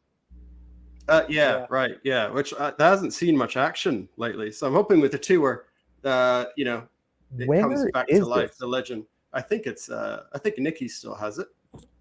So Meepus, yeah. Meepus, living on the other side of the world, naturally wanted to make an appearance at our Detroit show on tour number 1, and some of the Secret Hideout folks arranged to bring a life-size Meepus cardboard cutout to the show. And when we got on stage, we looked in the audience, and there he was. I was like, what the fuck is that? Anyways, one of my favorite. Yeah, it was really funny. That's 2 Australians in a row. That's enough for a show. Yeah, that's right. I mean, you could just do it in my house. If the man is already here, that would be 3. You know, the screen door repair guy. Did you have a question for us? Yes, it's an easy one too, so I probably won't take up all the time with Casey's ears dying. So I looked at the lyric sheets. Very cool. But something I noticed, and this will probably change with part 2, considering Suddenly I Wake Up will be on part 2. But something I noticed is part 1 has no F words in it, which breaks a long-standing tradition of all 3 albums having, you know, the F-bomb. So I just wanted to ask, for this album, what was it like making part 1 without giving a single fuck? It was really fucking hard. I need to know, do we say it in part 2? Yeah. Yeah, because Suddenly I Wake Up is... Yeah. Oh, that's right. Yeah, I think it's 2, actually. You make up for it. Oh, yeah. I consider this one single album, but you're right. I guess we didn't really give a fuck on the first album. Your dry sense of humor is like is a miracle, Meepus. Perfect. Oh, that's good to hear. I remember when I made that video for the Secret Hideout, the Discord welcome or whatever. That was tough. Like, I watched it back maybe twice right before I sent it to you. And I don't know if you remember, but I sent it and I was like, Casey, why do I have negative charisma? Like, what's happening? what is going on? And I have not watched it ever since then. And that was like, you know, that was like over a month ago. And like, I'm just too scared. I've watched it a few times and I love it. Yeah. In what way? Like a hate way? No, in such a good, it's so under the rug, actually. It's like compared to my intro video was like, I was like a sales guy. I was like, and this is how, and here's my PowerPoint presentation. And you actually made a few jokes. I couldn't do that in mine. I was too scared. They were good jokes too. Oh, that's good. Because I was like, do I really use this time to like start my stand-up career? Like, is this the time and place? I didn't think so, but I was like, I'm not recording this again. Like, I'm not doing it again. Not to mention, the set was amazing. Okay, so that's my question. Are your just walls just blank white and with just like stickers on? What is going on over there? With UTR merch lining the walls. It's like that's a serial killer version of an Under the Rug fan. We're like, there's no decorations except that. Okay. So that's just a normal fan room. Just right. That wasn't a hospital?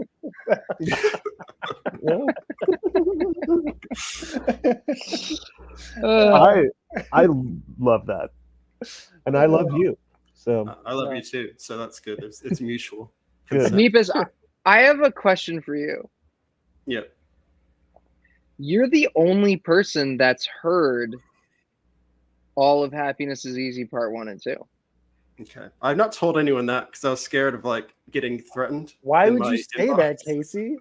Because I want to use him for marketing. Meepus. Yes. Oh, I don't know. Maybe I'm scared to ask you this now because you're so like honest, but I'm gonna take a chance here. Okay. You've sat with it for some time. Yeah, it's been a while. How do you feel about it now? Remember all of my insecurities that I rifled off at you before? So just for context, the only reason Meepus has heard this, and do not ask him to hear the songs because he has signed an NDA. Give them to you because he might give them to you. He has he can't. He has signed a non-disclosure agreement, which means that if he shares them with you, we will sue him. We will hunt you down for money. For money. No, we can't afford to do that. But I am curious. I gave him a. Can I tell them that part? Are you comfortable with that? Yeah, some people will know what I was doing, but I didn't tell them why I was doing it. I just told them like, this is for me. Like, this is how I heal. Okay. But which it was like, it was for me. Like, you remember the conversation? But yeah, go ahead. That's all right.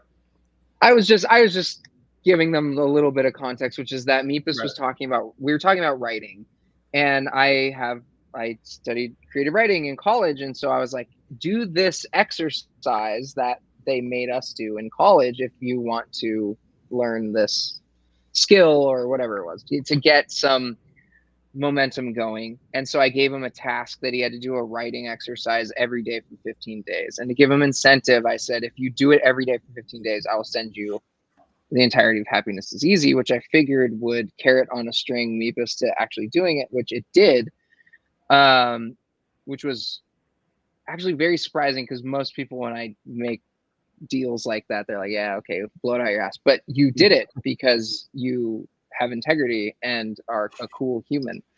And then we sent him the album. And now he's like the only person I know who's heard the whole thing and the only person who can assuage my fears about it being too complex and heady. But be honest, or not. What do you think about the record?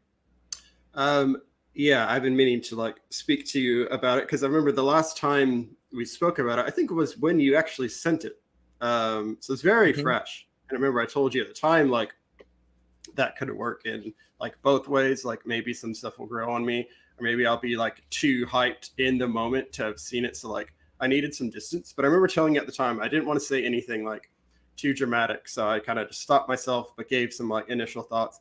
But as you probably know, like Adeline is like my big UTR album. Like I love Homesick and everything, but Adeline is like just, I think like the essential.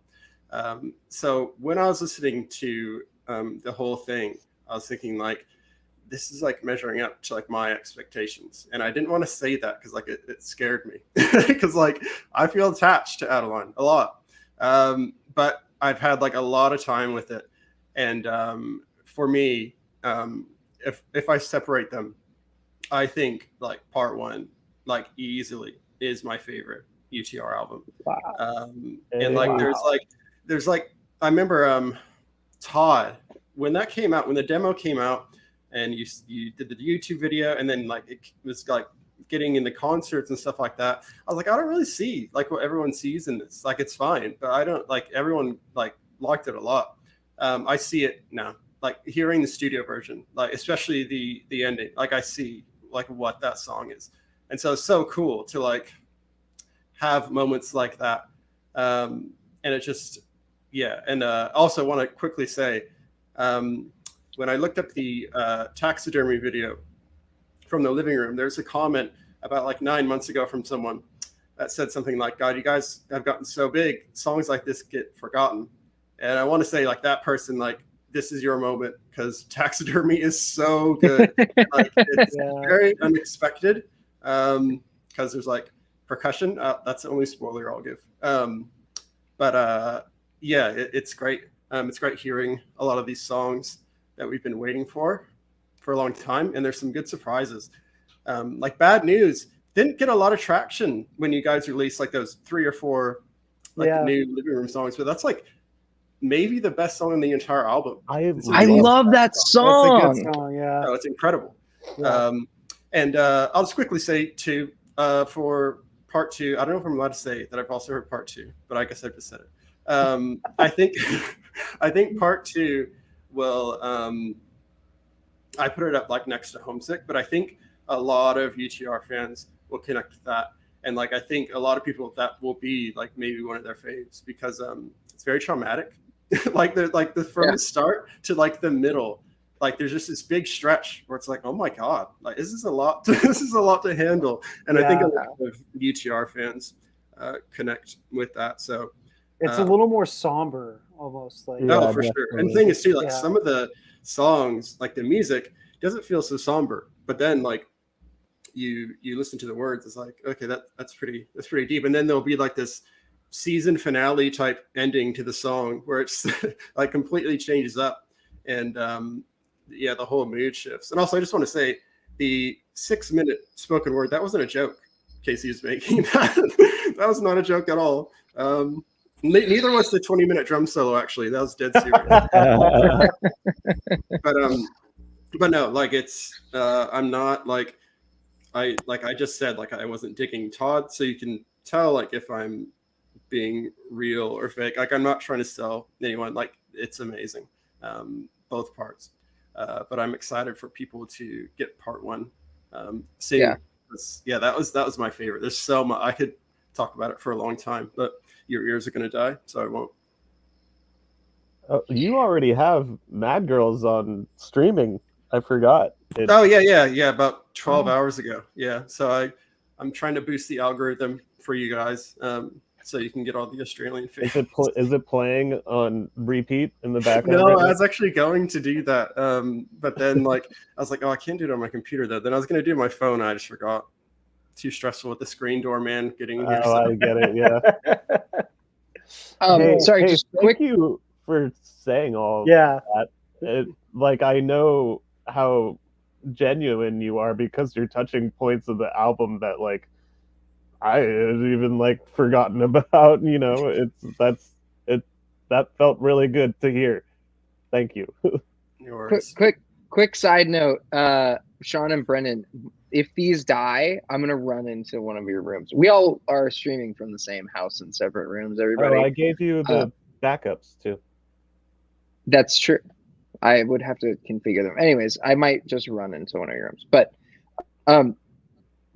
I know that you're being honest, Meepus, and that makes me feel really good because I think we were pretty worried about the record being too much. And so I know you like the music, and so maybe it wasn't so much of a chore to like listen to and give thoughts on, but to me it feels like a friend did me a favor and like really listening deeply to something that I spent a long time making, and I appreciate that you did that, and I'm really happy and glad that you liked it after some time. That thing is means too, something to like me. I remember going into it, I thought like I'll Be in Your Arms is like going to be my track, like it's going to be my favorite easily. But now, like seriously, on part 1, like every single track, like I just play on repeat.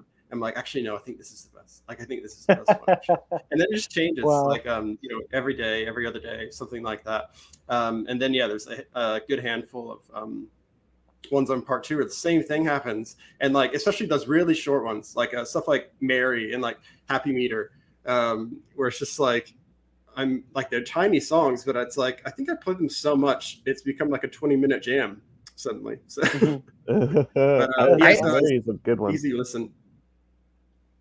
Yeah, I like some of those shorter tunes. I really, I think my favorite moment on part 2 is that ending. I don't think we've ever made an ending that like felt that like I don't know, intense, honest or something, emotional, intense, emotionally intense. It's a lot, especially too, because it comes again. I'm trying not to like say too much, but it comes after the spoken word bit, and it's just like the ending of the spoken word. It's like very close to my ears. I don't know how to describe it. Like it's pretty intense. Like you're next to me, and then suddenly to like just go into that. It's a lot. I think both album endings people are going to really dig. I think part 1 kind of I mentioned this at the time. It's kind of like a cliffhanger type thing, where it's like I think people are going to like it, and then be very excited for 2. And then I think 2 just wraps it up perfectly. So Cool. yeah, I think I don't know any Under the Rug fan who will not like either part. But more than that, I think like a lot of this has potential to just attract even the casuals, you know, which would be great. It's always good to have more people. More people to You manage heard in it that here Meepus. first. Yeah. You heard it here first from Meepus, the cardboard cutout. Thanks, dude. No worries. Thanks. Yeah. Yeah. You're And, so articulate for a cardboard cutout. Yeah. Right? Yeah. Well, you know, I try. And yeah, at least now too, that like everyone knows that, you know, we will get a fuck eventually. That was my main concern I wanted to address today. Hey, thanks for Meepus. letting everybody know. I'm going to move things along here. Yep. I really appreciate you. I also just want to mention, please let us know what merch from the merch line that you want. All right. Okay. Because Yes. you run our Discord and we would like to give you whatever it is you would like. So Cool. Goodies. DM me. Finally, this is how I get paid. That's how you get paid. All right, all good. Never enough. Thanks, me. One day. Never. One day. One Meeps, day. we're Yeah. gonna get you a house in Malibu. Oh, nice. I've always wanted to move back to the U.S. It sounds so peaceful there. Okay, you know what? We'll get us a house near you so that we can bother you. There you go. Are we in Malibu, There. Florida, or Australia? Yeah, Malibu, You know- Australia. Malibu, Australia. We'll talk soon. Thank you, Meep. No worries. Bye, me. See ya. Thanks, dude. Bye, Meep. Bye, me. Bye, Meep. I love Meep. Okay, Who's who's so next? tight? We got a couple more. He's a good Mark, dude. Are Okay, you in we're here? getting to the tail end here. Mark, are you around? If you're around, we're gonna bring you on. But we need to see I you. don't see you. I see the microphone unmuting. Oh, there you are. Mark is here. All right, bringing you on. he's Give me a frozen. thumbs up if you're ready Is he to. frozen? Oh, he's frozen. He is indeed He's frozen. Oh no. Okay, let's move Oh. down. Oh, Oh, you No, unfroze. he's Okay, we're bringing you unfrozen. on. all right. We're You gonna. ready? Thumbs up if you're ready. We Thumbs can't up? hear you. Oh, there we go. Okay, yeah. Yeah, there we go. Okay. All right. Mark. Long time no Hey. see. Hey. I haven't seen you guys since November. That's That was when true. you were in I Columbus. know. Yes, that I was know. the first We time I met remember you you. well. You don't know if you remember me or I not, think you but were- yeah, I had won tickets to your show after I heard you Yes, on, no, on we were- WCBE. I was just blown away when I Yeah. heard you on the radio too. By the way, I was so excited when I got the tickets, and anyway, I've got tickets for your show in September. I'm bringing my daughter, and my question is, I bought the VIP package thing. Do you know what you're planning to do on that VIP thing, and what songs are you going to be doing? Are you going to be doing anything from the new album stuff, or is it going to be older stuff? So normally what we do, and by the way, we absolutely remember you. I think you are a notable new fan because you were the first fan to actually come directly from a radio ticket giveaway. and I remember talking to you on the side of that sort of black box stage with the railing in front of it for some time before the show. And we appreciate you supporting us vehemently since then. So thank you. You're a Mark. household name now, Mark. What's that? I said you're a household name now. Oh, am I? Okay, well, that's good to know. That's good to know. I was hoping. I know I've got to talk with a lot of the Rugrats in the Rat Chat, and they're all wonderful, just like the folks that were at the show in November. I have to say that you've got some really great fans, and I think they're all really in love with your music, and you guys in general. So I think you're all really just, uh, you're different than any other band that I've ever met.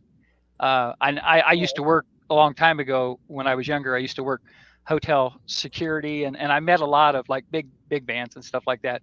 And they're, some of them are pretty much assholes, but you guys, you're. I have to say that I just I'm really glad that I got to hear your music and be introduced to you, and I look forward to all your new stuff coming out and everything. So Wow. I just finished work. I'm at work right now. Matter of fact, I was on earlier and I had to go help an instructor over in the classroom. I work at the Columbus State Community College here. Oh yeah. So I do IT. I understand that was your career, Casey, at one point. And I have to say you made a wise choice to go into music instead. That was a smart move on your part. But I do music too.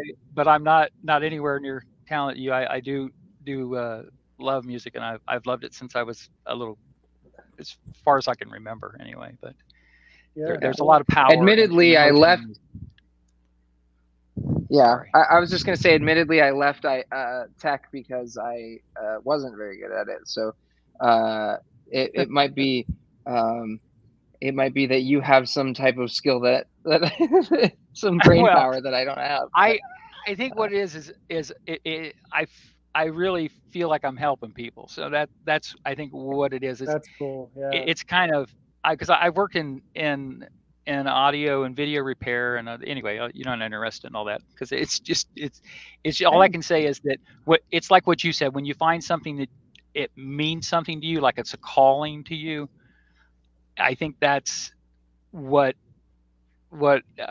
is important. I mean, music I love, and I believe me, as you can tell by the hair, if I couldn't be in IT, I wanted to be a rock star. But that hasn't happened, and I don't think it's going to happen anytime soon. But I do.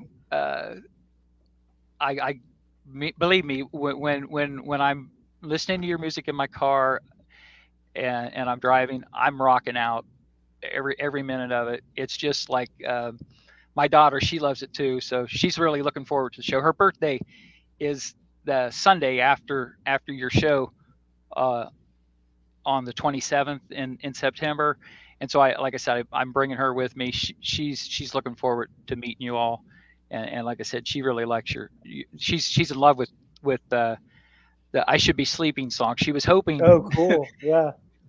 She was hoping, and I was kind of hoping too, that I didn't know how you were doing the VIP thing, but if we get in early, like for the sound check, if you would happen to be able to play that song for her, that would be that would really be cool. But if not, that's okay. Maybe we can do something else. I don't know what else you guys are planning to do, but I'm really looking forward to it though.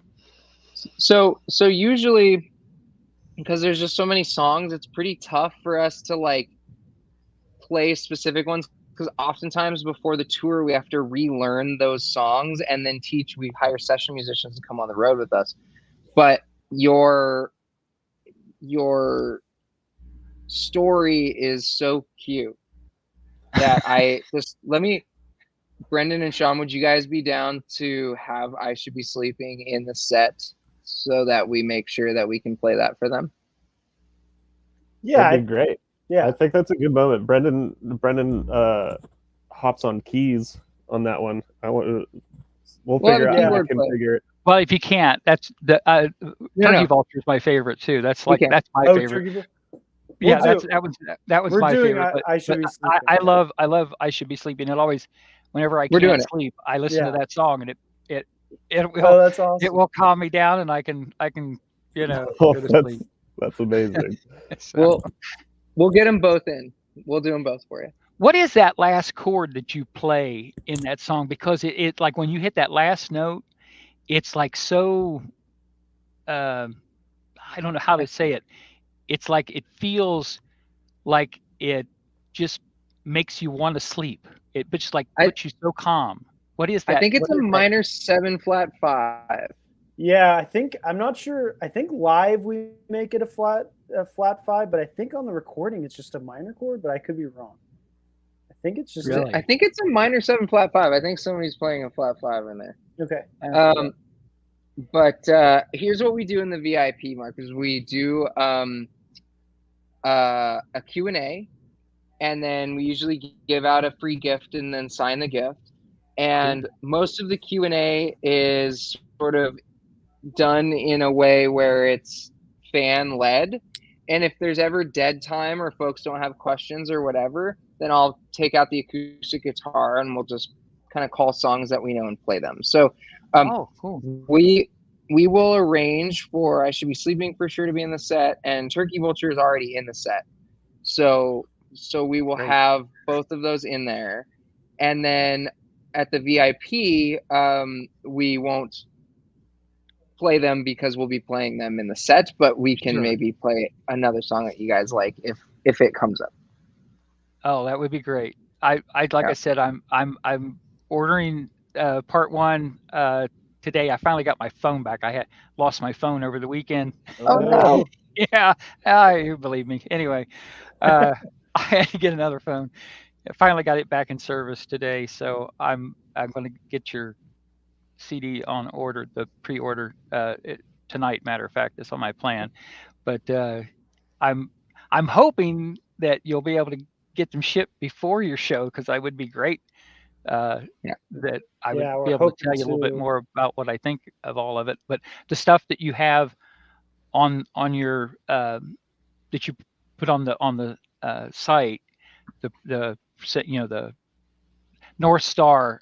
I don't know how you can do that, Casey, with your voice, but it's just so amazing. I listen to that and I'm like, I told my daughter, I said, that doesn't seem like humanly possible.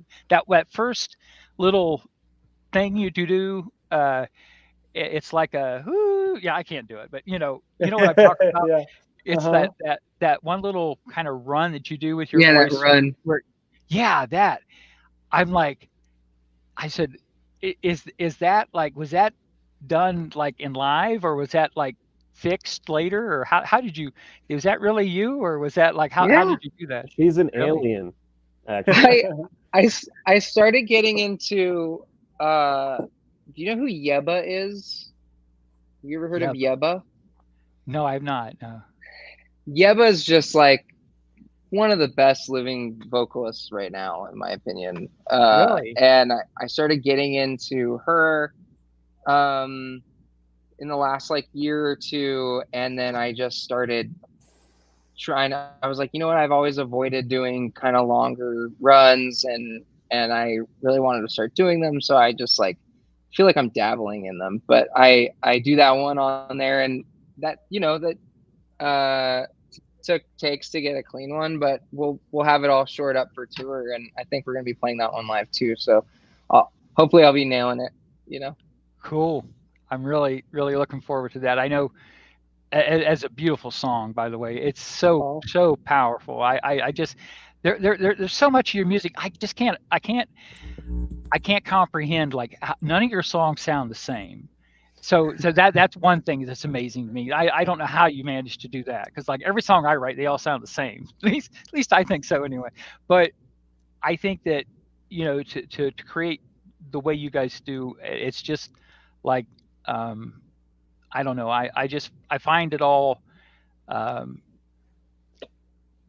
just so exciting when I hear it. I'm like, I listen to, like, so after I got to your show and stuff, I got home that night. I was so excited. I listened to that CD all the way for hours, and then I started listening to your other stuff. The Pale King, yeah. Pale Kings, yeah. Yes. I have to say that album is amazing too. I hear a lot of like, maybe I'm hearing something that's not really there, but I do hear like a little bit of 90s stuff in there, like some, like maybe Stone Temple Pilots, or maybe even Tool a little bit in some spots and stuff. Are those some influences that you all have? Or it's funny. For like 5 years of my life, only listened to like Alice in Chains and Soundgarden. And, there you go. And Sean and Casey too, I think, listened to them a lot. But like for 5 years, it was like those two bands were like my whole world. Yeah. And it was like right before that album, we recorded that album. When Casey and I met, I was still Tool playing was music back in the 90s, and they were both a big influence on me too. And I feel like that, you know, when I listen to that album, I can hear some of that in there. So totally. But, can you guys still hear me, by the way? Yep. Yeah. Yes, okay. One of my headphones died, so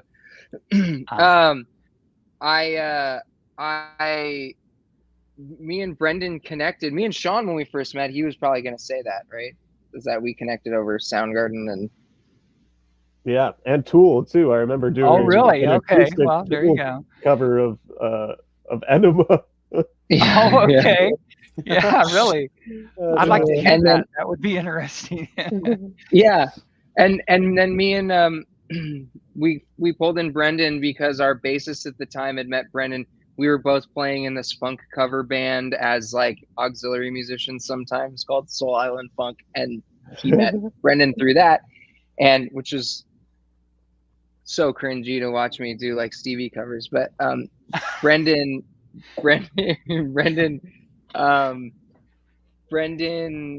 loved Soundgarden, and that's how we connected initially, because Chris Cornell was like a huge hero to me. Oh, and yeah. My old high school MySpace page was, you know, Eddie Vedder and Lane Staley and Chris Cornell and all that stuff. Yeah, I can imagine so. Yeah. I kind of think of our music like kind of like those guys meet like folk and Americana, kind of, or like taking some of that stuff. All right, I could see that. Yeah. Jeff Buckley's in there too.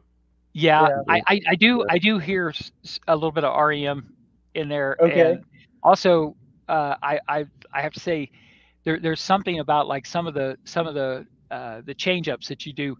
It makes me think of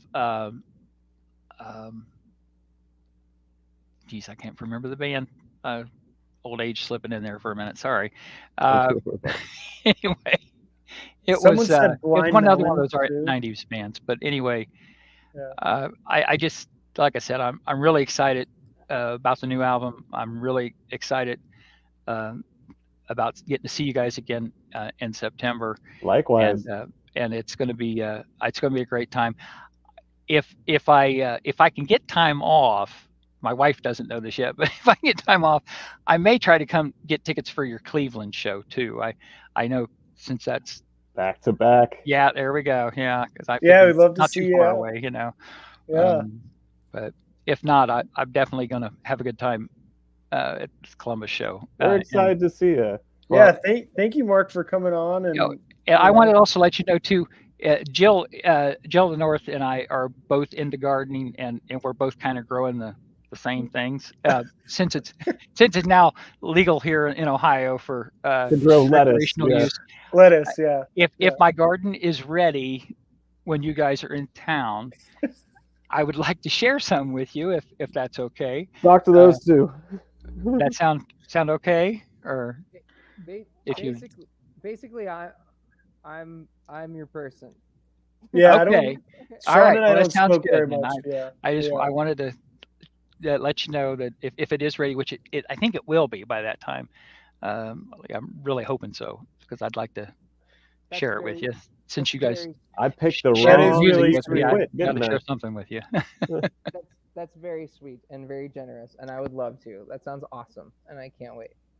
Great. Thank you, Mark. Appreciate it. Oh, you're welcome. This is my first time doing a live stream too, by the way. So I've never done one before. This is the very first one, and I have to say that I was a little nervous. I had no idea you were going to let me come in and talk. So I appreciate that too. Yeah. No, we appreciate you. Yeah. All right. Thanks for coming on.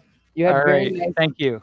things to say, and I appreciate you. I just want to sorry, my headphones died for a second, but I just wanted to just sum up this really quickly by just saying, like, it's really cool that through a random radio ticket giveaway, you came to our show and that we're here on a live stream together right now. Totally. I can't wait to have some lettuce with you at our show or after our show. And thank you for supporting us and being kind and saying nice things. I've enjoyed every minute of it, and I'm not going to stop. I'm going to be around for a while as long as you all are putting music out. I'm going to be here. So wonderful. All right, Mark. Okay, Mark. Have a good rest of your night. You too. Take care. Bye. Bye. Hey, you guys. Remember all that coffee I drank? Yeah. You have to stall for me for 2 seconds. You have to pee. So he's got to pee. He's got to pee, everybody. He's got to pee. You're going to see him come out of this door. I know, it's going to be embarrassing. Come on. Yeah, it's. I wish you left the camera so you could see him. Yeah.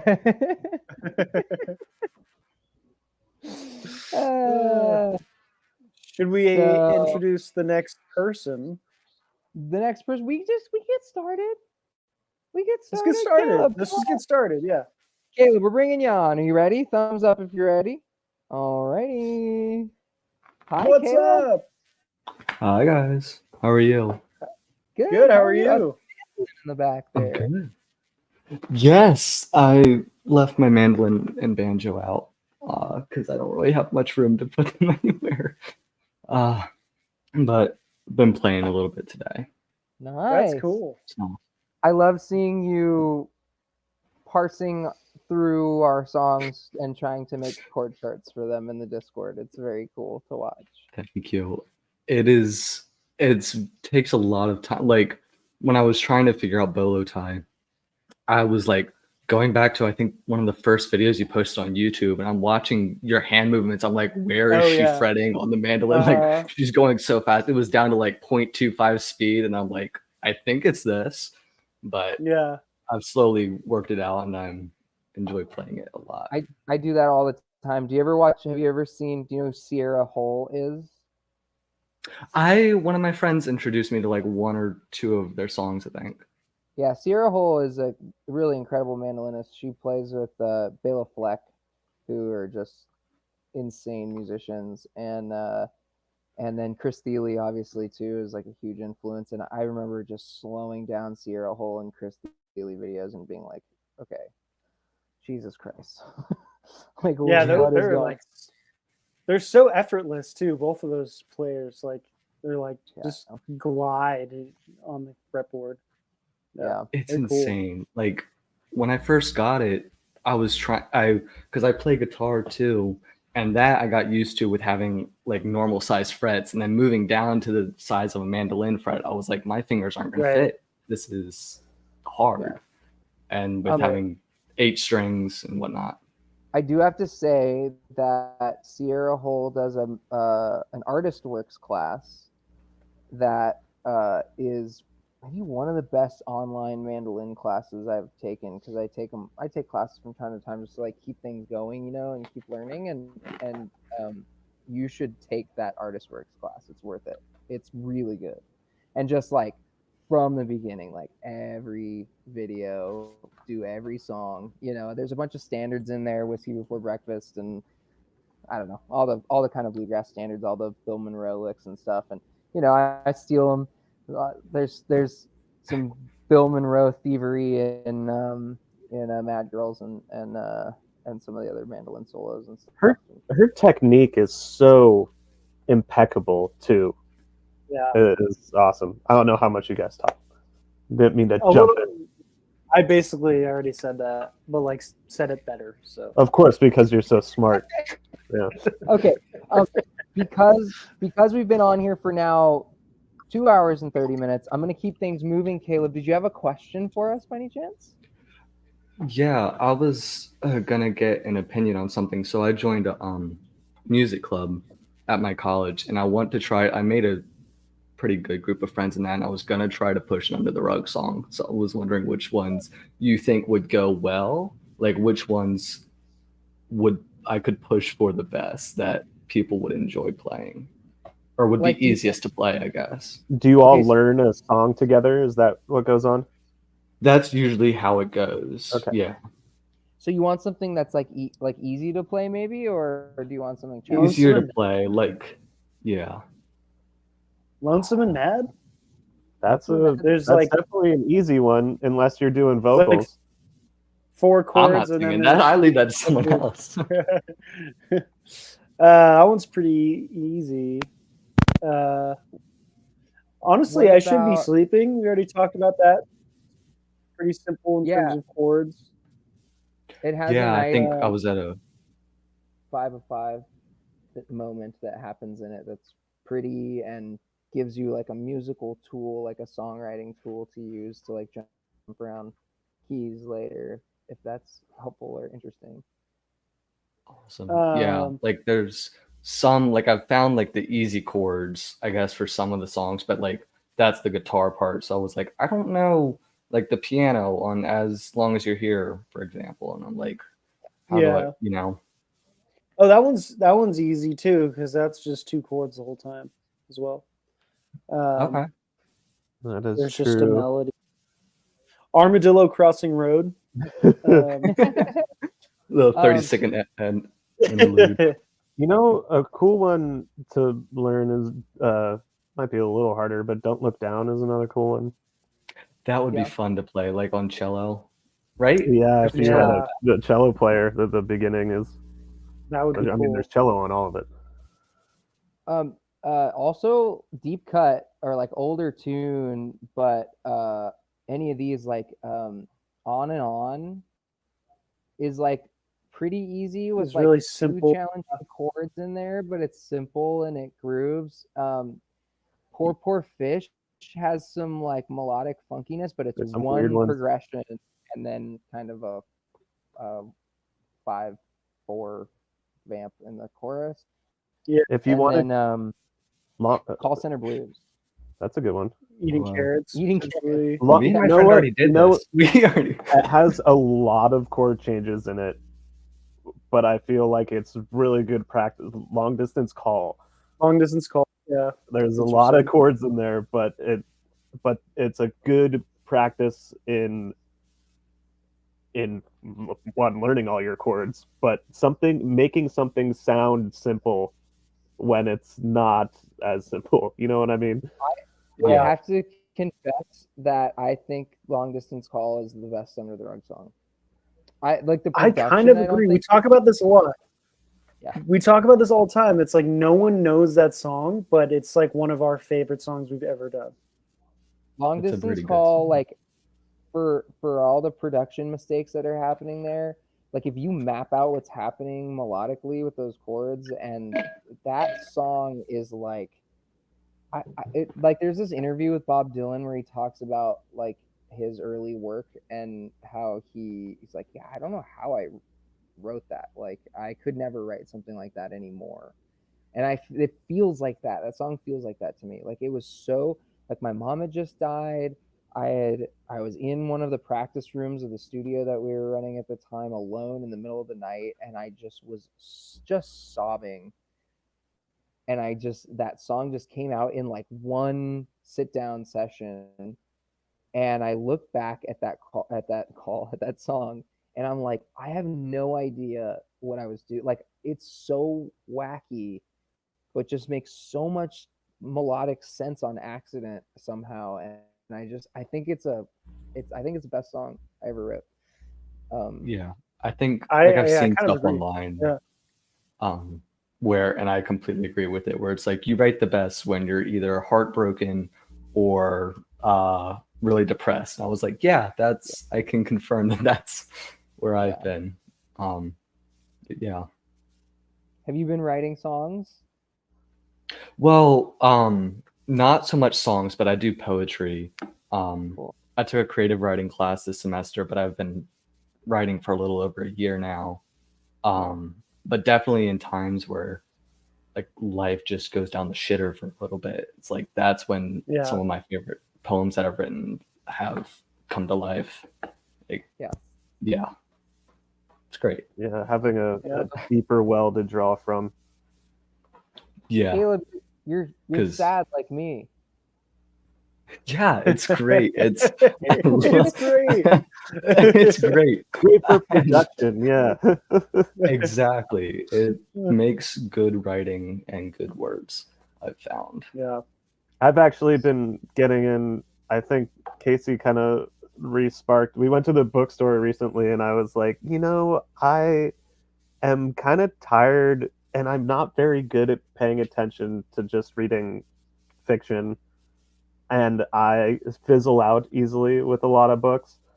And I picked up a couple poetry books and I've been loving it. I've been waking up in the morning and just reading 10 or 15 poems, and it's been so much fun and so good to kind of get your mind in that headspace, the writer headspace, because you could pluck ideas. And one poet that Casey had recommended named Chelsea Minnis has just been so she's cool. Good.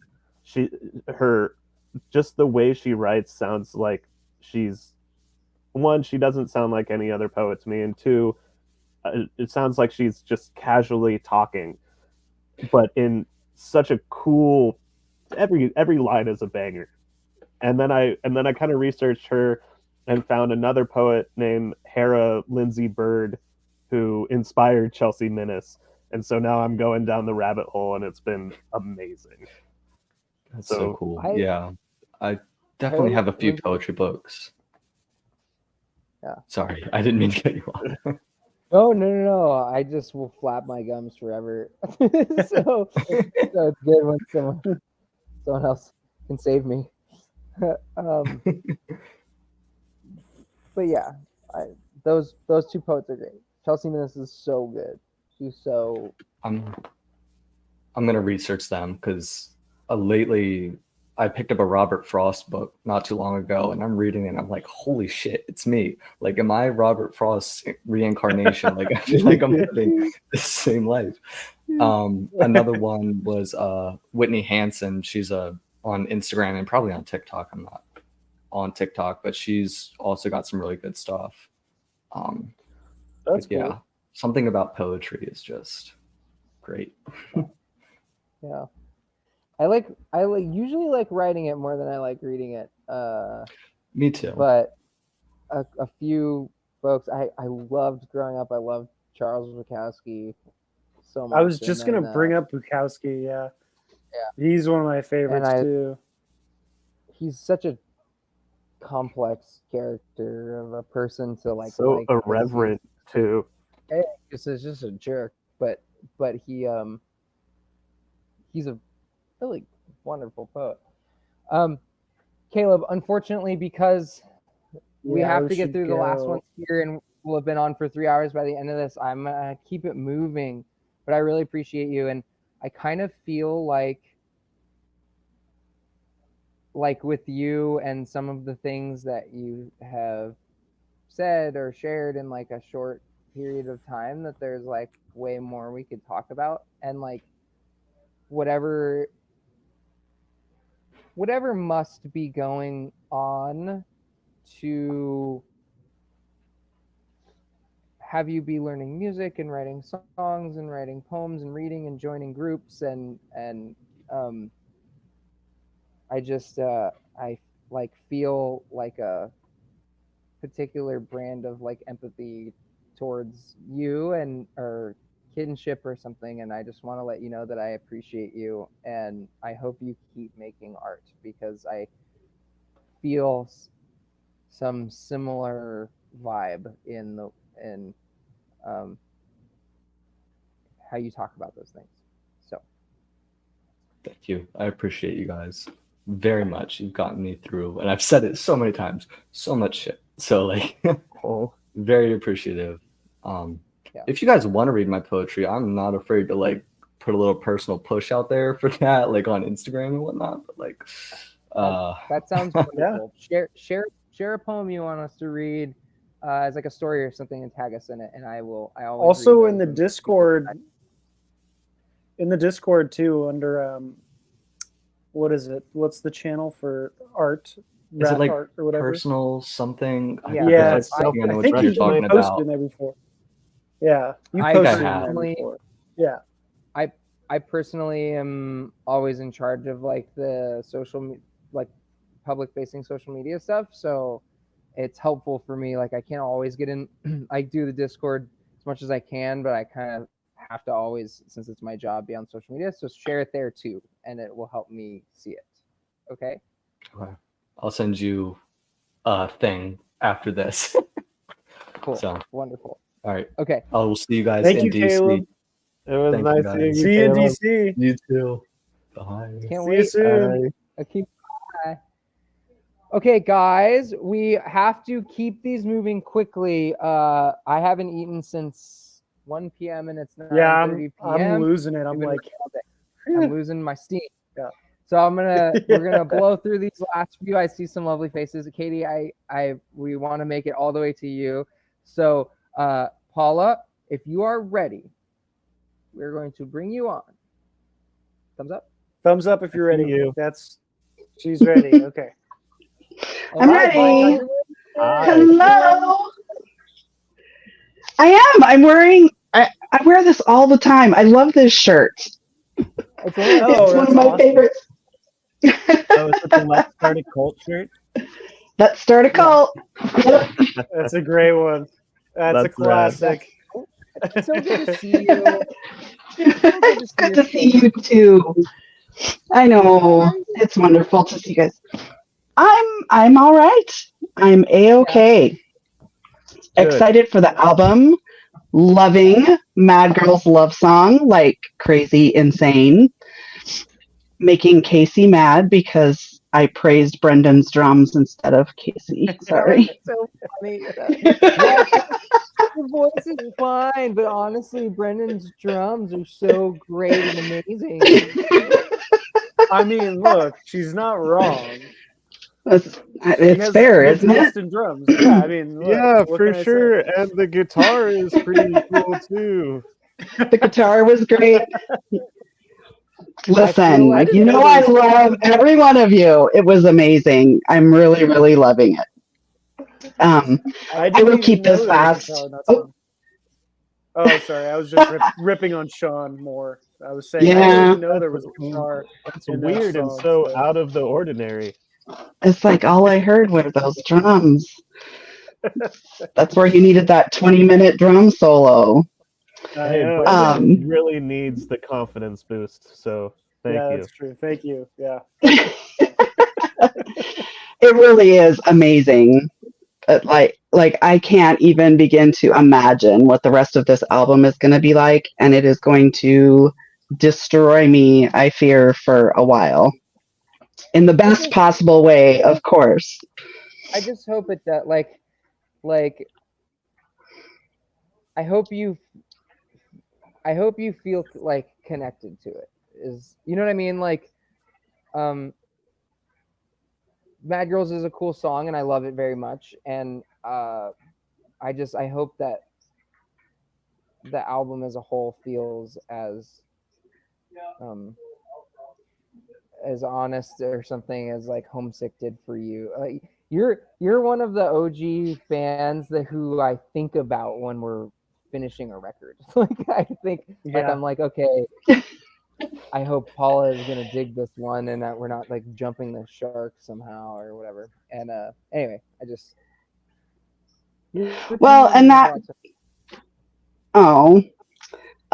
thank you. That kind of goes along with my question that I wanted to ask because well, I have two of them. I have a serious one I'll do first and then kind of a fun one. Okay. So you've talked a little bit about how kind of more vulnerable you feel this record is. And I think all of your records hold a real sense of vulnerability. And the wonderful thing about them to me is that because I struggle with anxiety and various things, but kind of no matter what mood you're feeling, when there's times when I'm really up and I feel like a really happy, I can go to you guys and have that kind of a thing. And when I just really need a warm hug, I can get that from you as well. And then you come to this album where Casey, you specifically have said this was a lot of digging into a lot of personal things for you. So I just kind of wanted you to speak about that vulnerability a little bit. Like, is it, I guess, and it goes together with all of you, because I know, Casey, you're kind of out in the front and you're speaking about it and you're writing about it. So a lot of that comes to you. But then Brendan and Sean, you are a part of all of this too. And do you guys really consider all of that as you're putting things together? And how do you deal with that as a team? And do you have to kind of gird yourself up to prepare for a release like this when you're being so open and honest? That I just can't wait. Maybe Brendan and Sean, if you want to answer your part first, because I'll just go on. That's a really good question. I remember, so we go on walks, long walks, every other morning, and kind of we talk about what's going on. And I remember at the beginning, one of the talks being like Casey saying, hey, like, part of these songs, all these songs are kind of my journey, but y'all are on this too. And so, like, we need to consider some of these bigger ideas together. And that, and I'm sure it's happened for Brendan too, but has sent me into a mode of self-reflection and asking a lot of questions, like what it means to be happy, or even like everything down to even considering my gender role as well. And like that, I am now thinking of things that I haven't even considered and trying really hard to not just put myself even in Casey's shoes, but like step outside of what I consider normally. And am trying to be more honest with myself and what's especially like thinking about what these songs really mean to me, with Casey doing a lot of the writing and where that they fit into my life. And I think part of this record was starting out with one question of what does it mean to be happy, and then coming out with 1,000 more. And I feel like I changed from the beginning of this record, and I feel my mind kind of opening to a lot of having empathy for other people, and not just realizing, but like actually considering the things that other people might be going through. And it's been really wholesome for me. And I think it's good. And I never thought just making a record can really like alter me as a person, but it really has. And I do have Casey to thank for a lot of that, like not just letting me come along for the ride, but pushing me as a friend to be like, hey, this is your record too, and so I like come along on this ride with me. And it really helped me put some things into the record that I'm really proud of for myself as well. Yeah. That's really, like, I think that's true. I think we always try to say that the best art, like, you learn something through making it. And like, I think part of the process of taking on such a, like, this project of like like trying to define happiness, or like trying to find ways of being happy, is like, you're never going to find an answer that's just like cut and dry, like, this is how you become happy. And I think just exploring like the topic was like interesting.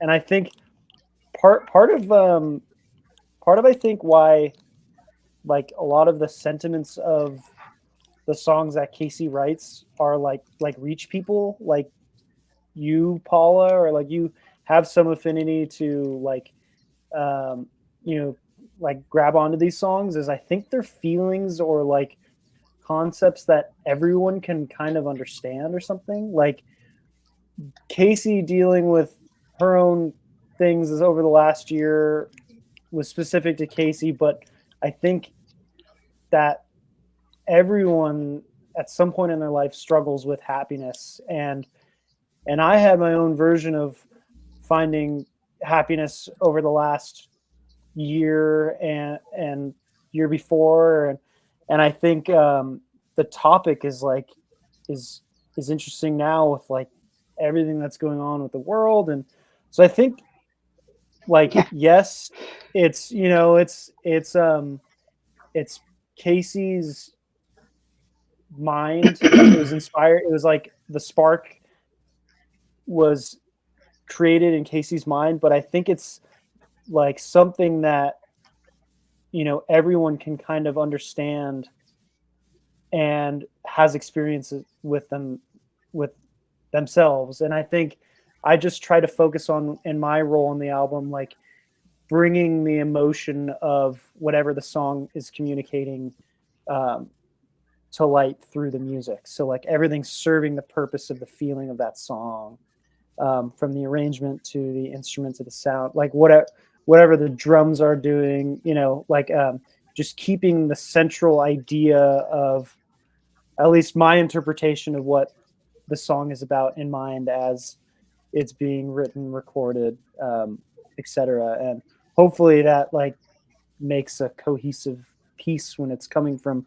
you know, three different people talking about kind of the same thing. So yeah, like to jump in with my piece of this too, like both of those roundups are lovely, and I think there's two pieces of this question. It's a big question, right? Like there's sort of the direct question, which is like, how do you reconcile that one person is writing songs and or coming up with the ideas for songs, or creating songs inspired by things going on in their lives, and how do the other people find a way into those songs to be part of them? And then there's another question, which is there's some subtext here, which is that in my life, during this period, I was doing a gender transition, which I think is a question that obviously excludes, or the questions surrounding that obviously exclude Sean and Brendan. And I think they both come together in the same sentiment, which is that, you know, Pale King was about, I was, at the time I was working in tech and I was hating it, but we found a way to write songs about capitalism and how we feel being humans embedded in a system that wants us to compete with one another, and who that sort of reduces our personalities and personhood to capital. And then Too Far Away was at the time my mom had just died, and a lot of those songs were about me rock climbing to figure out how to deal with grief. And but the songs themselves are, chiefly about how to deal with grief. Adeline, I was going through a breakup, and again, so on and so forth, all the way till Happiness is Easy, where I was dealing with my gender. But I don't think the songs at all really talk about gender in any, right. Yeah. In maybe any Todd, way. maybe. Oh, maybe Todd doesn't even. Yeah, I mean, Todd's the most on the nose of them all, and it's pretty broad strokes. And I think what's important about it is that good, I think, good songwriting, and this is funny because like there's a Rick Rubin interview recently where Jacob Collier responded to Rick Rubin saying that the artist should write for the artist and not for the audience. And Jacob Collier, who I love to hate and sort of hate to love, but I do love him, sort of responded to Rick in a video, not directly, but just saying, I disagree with that I write for my audience because my audience is the person or the people who are listening to the music. And I feel that way, even though I don't want to agree with Jacob Collier, just because he's so good at everything and a little shit. But he's right. And if these songs were, I love Against Me and the songs that their singer made that were very on the nose about being trans. But I don't know if that's important in my story as much as being trans to me was one of a million things that I started to or realizing it or doing something about being trans was part of a larger structure of ways that I had learned to not care about my own happiness for other things. And this is a larger narrative that is, I think, woven throughout a lot of under the rug stuff by accident, which is that, not caring about your own self for the sake of capitalism, not caring about your own wants and needs to take care of somebody who's dying, not caring about your own self to care about somebody who is putting you through the ringer in a relationship, all the way until now. I think it's taken me 4 albums to realize that for me to be a good human being and do something to leave the world at least a thimble better than it was when I got here, I had to have a reckoning with myself and be able to care about myself and love myself, even when there are a lot of people who, for whatever reason, are so embedded in their own insecurities about money, about relationships, about things to make one feel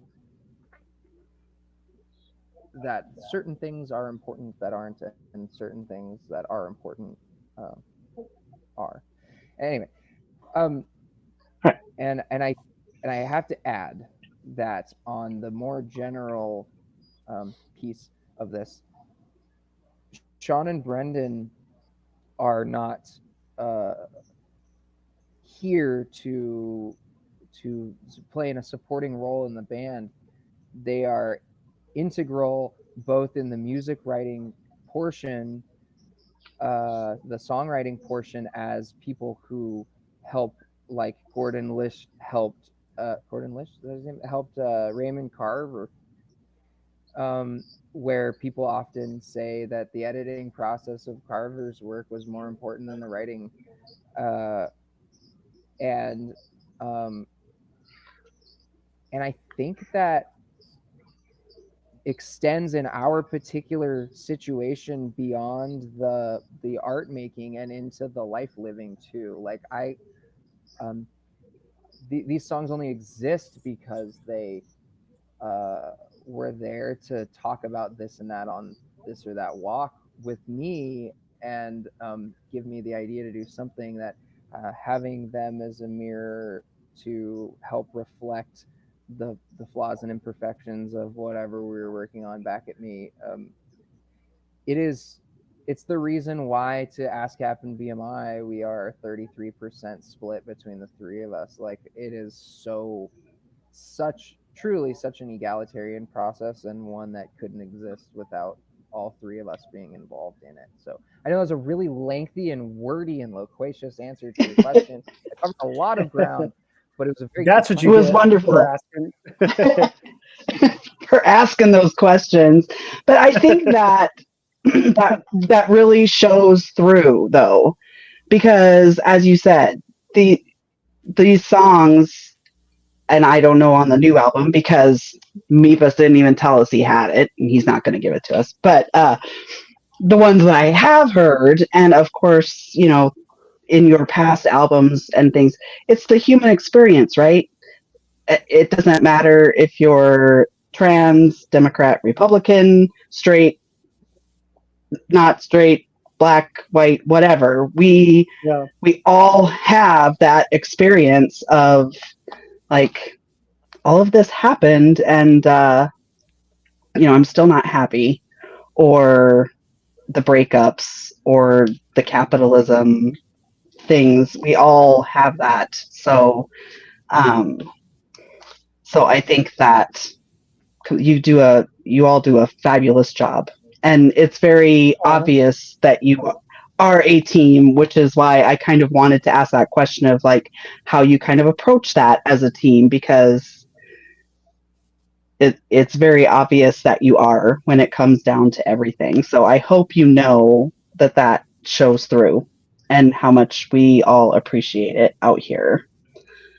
Thank you, Paula.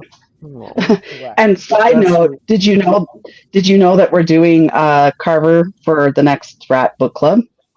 Just as an aside, you mentioned. Yep. That's awesome. What we talk about when we talk about love. Yep. In June.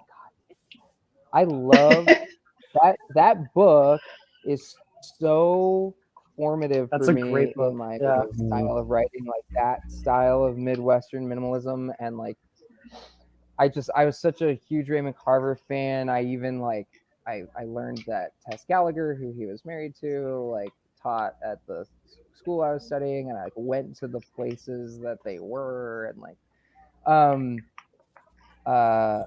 the slugs from I Should Be Sleeping are taken from one of the stories in that book called Slugs. And how cool is it that you have brought together a community of people who now like get together once a month and read a book and talk it over? It's amazing. It's amazing. It's incredible. It's the best part of Under the Rug, I think. Yeah. It's incredible. Yeah. So cool. Okay, I will move on to my second fun question quick, so you can move on and get out of here. And I have to pee too, so I'm gonna do this real quick. Me too. But like in songs, I have like favorite sounds, you know, where you have just that little sound that you know, just tickles your brain. It doesn't even have to be a big sound, but just that like little special something. And you guys brought in all kinds of little special somethings. I know for this album, you had all kinds of instruments at Dave's house and stuff. So what is each of your favorite little brain tickler sound on the album? Do you have one? Can you think of one? There's one that we haven't really talked about this, but we went to New Mexico recently to take some time, and we ended up recording a bunch of music, and we tried to limit ourselves to what we could carry in our bags and stuff. And there's this one guitar part that's modified with this one guitar pedal that we love that's on there, that is like a little earworm, like really pitched up high kind of thing that I really, really enjoy. And I'm like a huge guitar pedal nerd, so anything that's like affected by modulation is usually my favorite. Although I did have a lot of fun playing those church bell things with the hammers. Mm-hmm. That was a lot of fun. Yeah, that was fun. Yeah. Mm-hmm. I don't know if I have a good answer. I know there's a song called "The Fish, the Bird, and the Flower," and I am so looking forward to that one. I have that demo in my files on my phone. That one came out good, and it's kind of just like a subtle thing, but I put this Mellotron like piano, and then I think I layered it with like clarinets from the Mellotron, and I put it through like a tape plugin, and it just like it's on the second verse, and when it comes in, it's just like so nostalgic somehow. I'm like, how do it's like brings me back to like a piano being played in a middle school dorm. I don't even know, like auditorium or something. There's something about it is like the tape and then the clarinet is just like just so like it conjures such a feeling for me that I can't describe. But anyway, that's kind of my answer. I It's forgot. not really. It's not fun, but yeah. I forgot about the alones that we did. We did. Yeah. Those that had some of my favorite sounds on there, and Keyboard water sound. Yeah, we did this thing where part of the record was trying to figure out how we all felt independently about the subject and how finding happiness is a very individual journey, and it's very specific to you. And so we decided to all do a variation of one of the melodies on the album by ourselves. So we would just go into the control room for however long, and we would make our version of, we called them alones. And there's this one instrument called the omnichord that's, I think it's from the 80s or 90s, but it has this one setting on it that's a fake water babbling brook sound, and you'll hear it on there, and it's on the one that I did, and it's just the shittiest water sound ever. But I've been wanting to use it for so long, and I finally got to do it. And so there's this crappy babbling brook sound on one of the. I don't think it's part 2, but part 2. Yeah. But it's your sound, damn it! It's my babbling. Yes, you finally got it in there. In the song Hell, and I'm gonna move this along because we do really gotta go.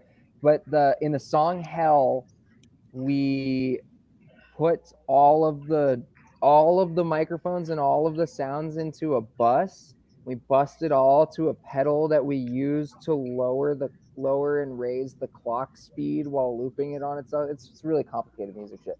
But it ended up making this sound that sounds exactly like hell. I don't know how to explain that any better, but it just we've been there, like, so we know. There's like so we're all meeting later on. No, that's the cult. Yeah. There's bats and there's like these specter screaming banshee specter things. Like if you listen because some people are just gonna be like, why the fuck did you put that on the album? It's literally like 2 minutes of noise. But when you listen to it, like you have to envision, to lay down on the ground in the dark and be like, okay, we're going to hell now, and how is hell in here?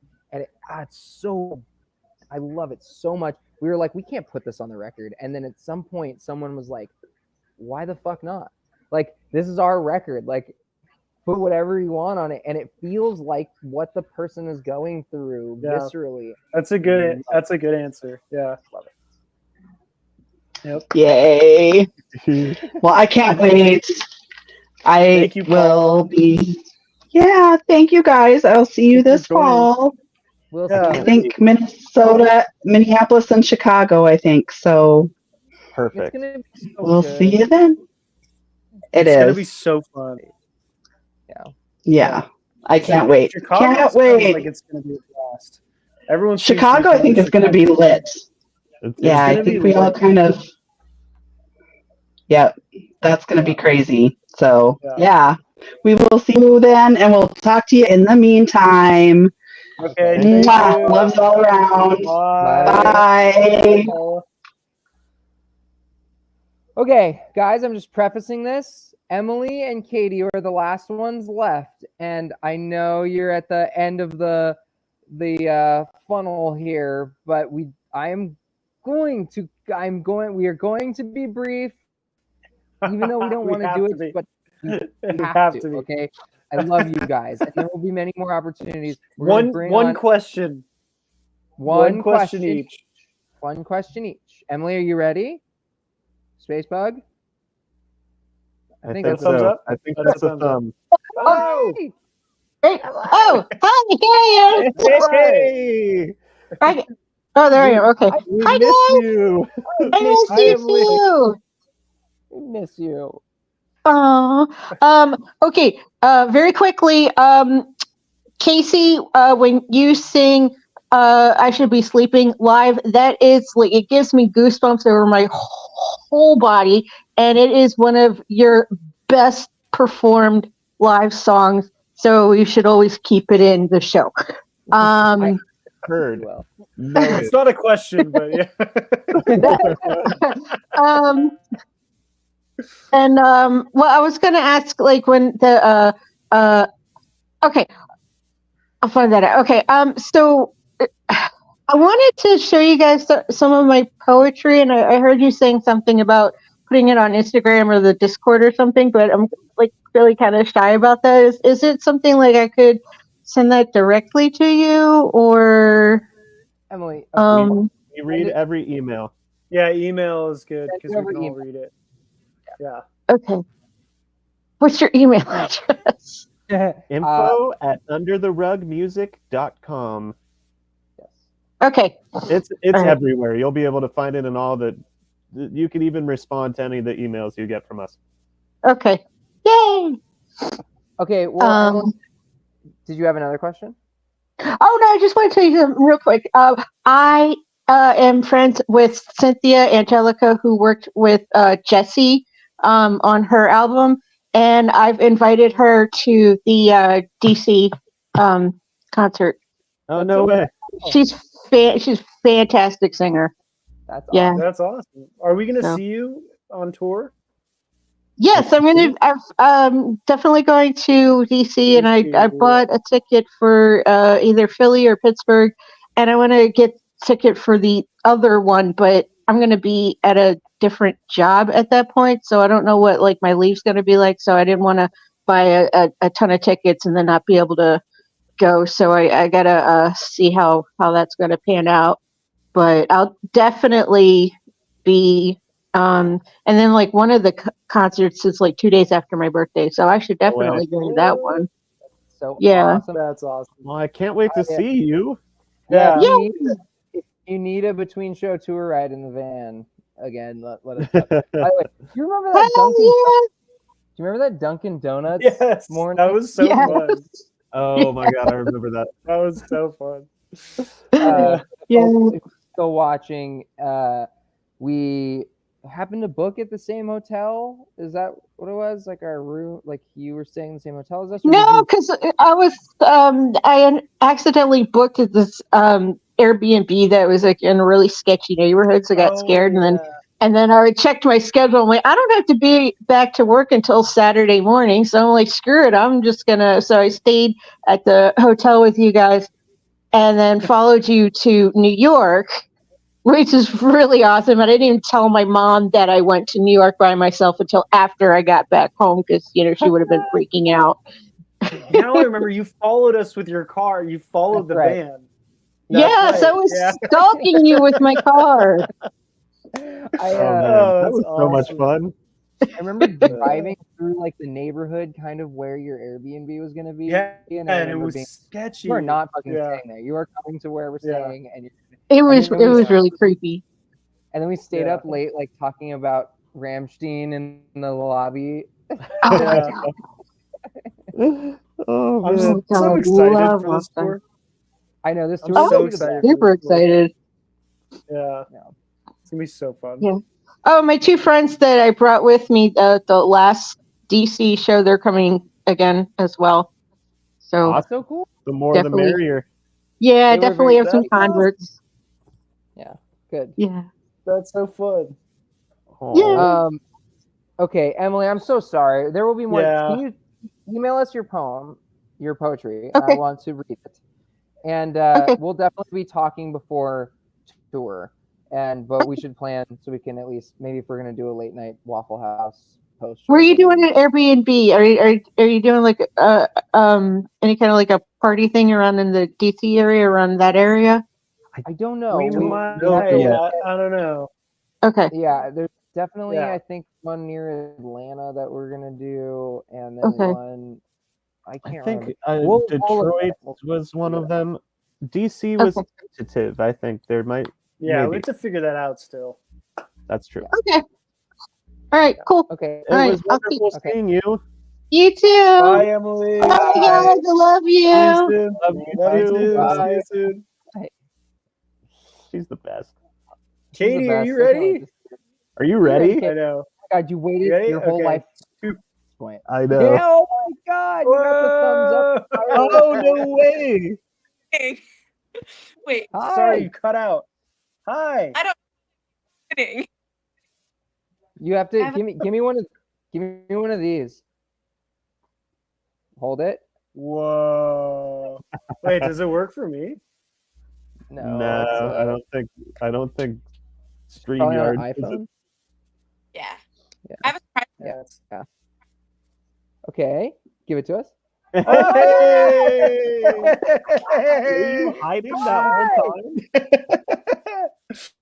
Oh, it's so good to see you. Oh, we can't hear you guys. Yeah, it's Whoa, cutting out the all. hat. No way. So, just so you know, your audio is cutting out, so we can't really hear your audio. I couldn't hear your scream, but I could see it. I saw it. Because you're on the desk. It was better. Oh, it is. Hello? Kind of. Hello. Put it sideways. Oh. Oh, that's upside down. Oh. That's upside down again. It doesn't look like you. Oh, that works. Yeah, no. Oh, that's working. What's up, Did I you say two? something? What's new and exciting? Nothing. I graduated. Woo! Hey, congrats. I got into nursing school. Hey! Yay! It's really Are we gonna cute see you to this see tour? both. I'm Yeah. going to Yeah. try my hardest, but it's going to be during school time, so I'm going to try. Where would you Probably go Texas. to? A Texas show. You Dallas? Yeah, I was gonna maybe? say Austin, maybe, or Dallas. Yeah. Dallas would probably be the one, given. How far is Dallas? So from my house now, it's probably like 5 hours, but 5-ish. I have never got there in 5 hours. I've got there in like 3.5 hours. Wait, y'all are like farther out. Are you like Panhandle, Texas? No, we're like 2 hours from Tulsa. Oh, 'Cause I know you that's guys know right. where You're that's up above. Okay, because you came to Wichita and Wichita Falls and Amarillo. Amarillo. Amarillo. Such two funny shows. That was so Yeah. It was so fun though. honestly, It that was so really a lot of amazing. fun. Yeah. Yeah. The That was It was a lot of late, fun. late night tacos, the Running errands for us. candy. Eating Yeah. carrots. Oh, Eating yeah. carrots. I remember And that. like a bunch of candy. I Oh, remember yeah. so much candy. And of course the hats. Yeah. If nobody's seen fun. them before. I never put on that pink wig and took a Yes, picture. you did. I for have a picture of it. Did I? Yeah. Okay, good. I thought I so- have she was so nightmares ready about for letting you two down. Yes, it Uh-huh. I know you did. I have a picture. There's proof. Oh, good. Fantastic. She was so ready. She was like, yes, you did. I have a picture. I really hope you two make it. I'm Yeah, gonna try please really come hard out. because it's in like October, right? I think it's October. Yeah, The 'cause Texas it's one of the shows last are in shows, October. Yeah, I think it's in the last October. shows. We I'm were googling it. trying to push for Oklahoma City. I'll be and- like 30 minutes. Yeah. And we don't have fans there, so we would have to do a bill with Ken Pomeroy, who was on. We have 2 fans there. what was that song? Some kind of hell. Some kind of hell. No. What is that one? I don't know. Wait. Is that what you just did? Yeah. It looks like bunny ears, kind I of. thought it was. Wait, hold it. So wait, am I gathering this correctly in that Katie, you're gonna try to make it, but Chloe, you're not gonna make it? She might be able to. I might drag her anyways. That's usually how it goes. I was gonna say, isn't that usually how it goes? Is like Chloe's like, no, I don't really want to. As long as I don't have to drive, I'm good. You'll have to drive to my college. It's on a Thursday. The one in Dallas is on a Thursday. That's not bad. So then I could just take Thursday off and then Easy. Could come back Friday morning. Yeah. All right, well, it's all figured out then. All right, Exactly. perfect. So we'll see ya. Perfect. Yeah. All right. Exactly. Wait, I have to find my hat because I don't know where my hat I think I have it. Okay. You can't come unless you find your hat. So Yeah, Well, you're I not allowed. moved. Actually. She moved. I You're not moved. allowed, yeah. So Where'd you move? you moved? yeah. The shrine has updated. I forgot. Oh, yeah. Let's The see. shrine. The shrine has updated. The hat Okay, so the hat normally sits right here, but I took it down. Look But the how shrine much has of our updated. stuff is on your walls. That's amazing. So cute. Kitty, you need to repaint your wall. Hey, I don't want to talk about it. I love. How are you gonna repaint? You have so much stuff on your walls. What do you mean repaint? She patched it up. I can see the white spots. No, I didn't. I don't know what Yes, you're you talking did. about. I could see it. I'm not colorblind. I'm like slowly remembering what it's like to be Yes. around you two. Exactly. Yeah. Uh, But we're going to try and make it. I didn't really have a question. I just wanted to come up and say hi, and I miss you guys. It's Aw, really we nice miss to see you, and we're you. glad nice to that see you. Yeah, it's good to see we you. had to wait forever. Yeah. But It's Yeah. okay. that's okay. I was dealing with some college stuff anyways. I was like over here on my computer watching. College Gross. stuff. Yeah. Grow up so College fast. stuff. Yeah, you're Ugh. like real adult people now. You're adult people. I've been a real adult person. I just Barely. don't care. My bad. No, you haven't. Oh, sorry. Yeah, my bad, yeah. Katie, you're just a little peanut, just like a year ago. But Now I'm you're in still college. Oh, they grow up so fast. They grow up so fast. They grow up so fast. we do grow up so uh, fast. I have still feel so many tattoos now, it feels like. yeah. You have for tattoos real. now? You have Yes. a lot more tattoos? What do you got? I got I got a shark tooth. I got a sun. I've got this one with Chloe. And then I have this one. And then I have love is patient, love is you blind pushed on my leg. You're gonna have more than me. Slow down. I have a I'm I winning. need- I'm gonna win. I have a No. gecko. I have a gecko. Echo. I want more.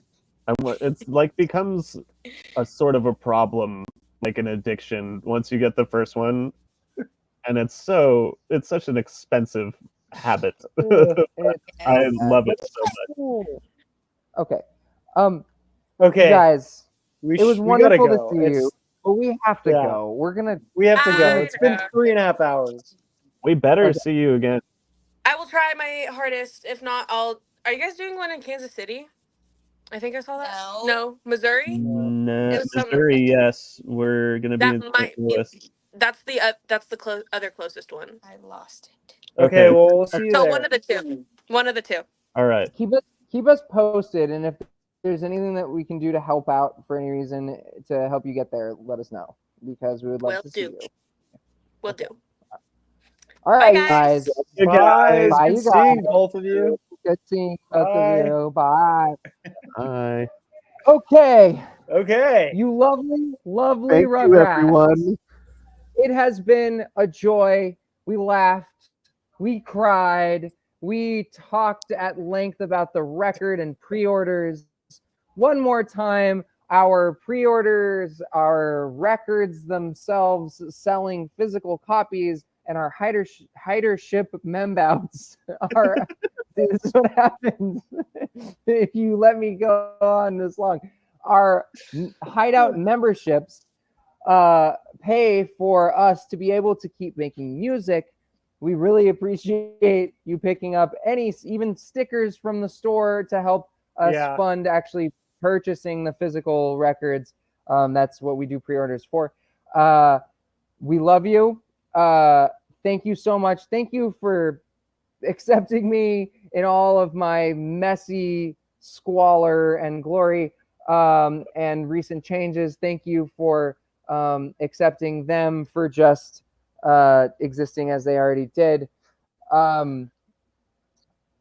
Tour in the fall. Come meet us, hang out, be our friends. Otherwise, Mad I hope Girls you out tonight. Sorry, Mad Girls stream it. Hour and a half. An hour and a half. More streams in the first 7 days we can get, the more likely it is that more people will discover us, which will allow us to do more touring as well.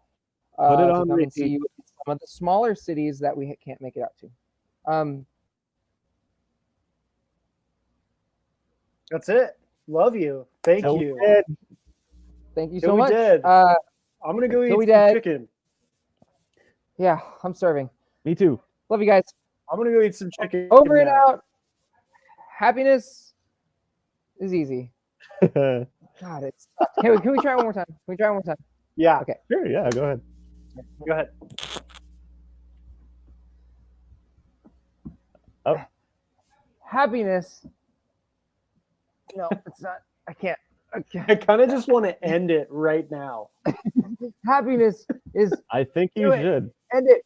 End it. Happiness is easy. Oh no! I clicked the wrong button.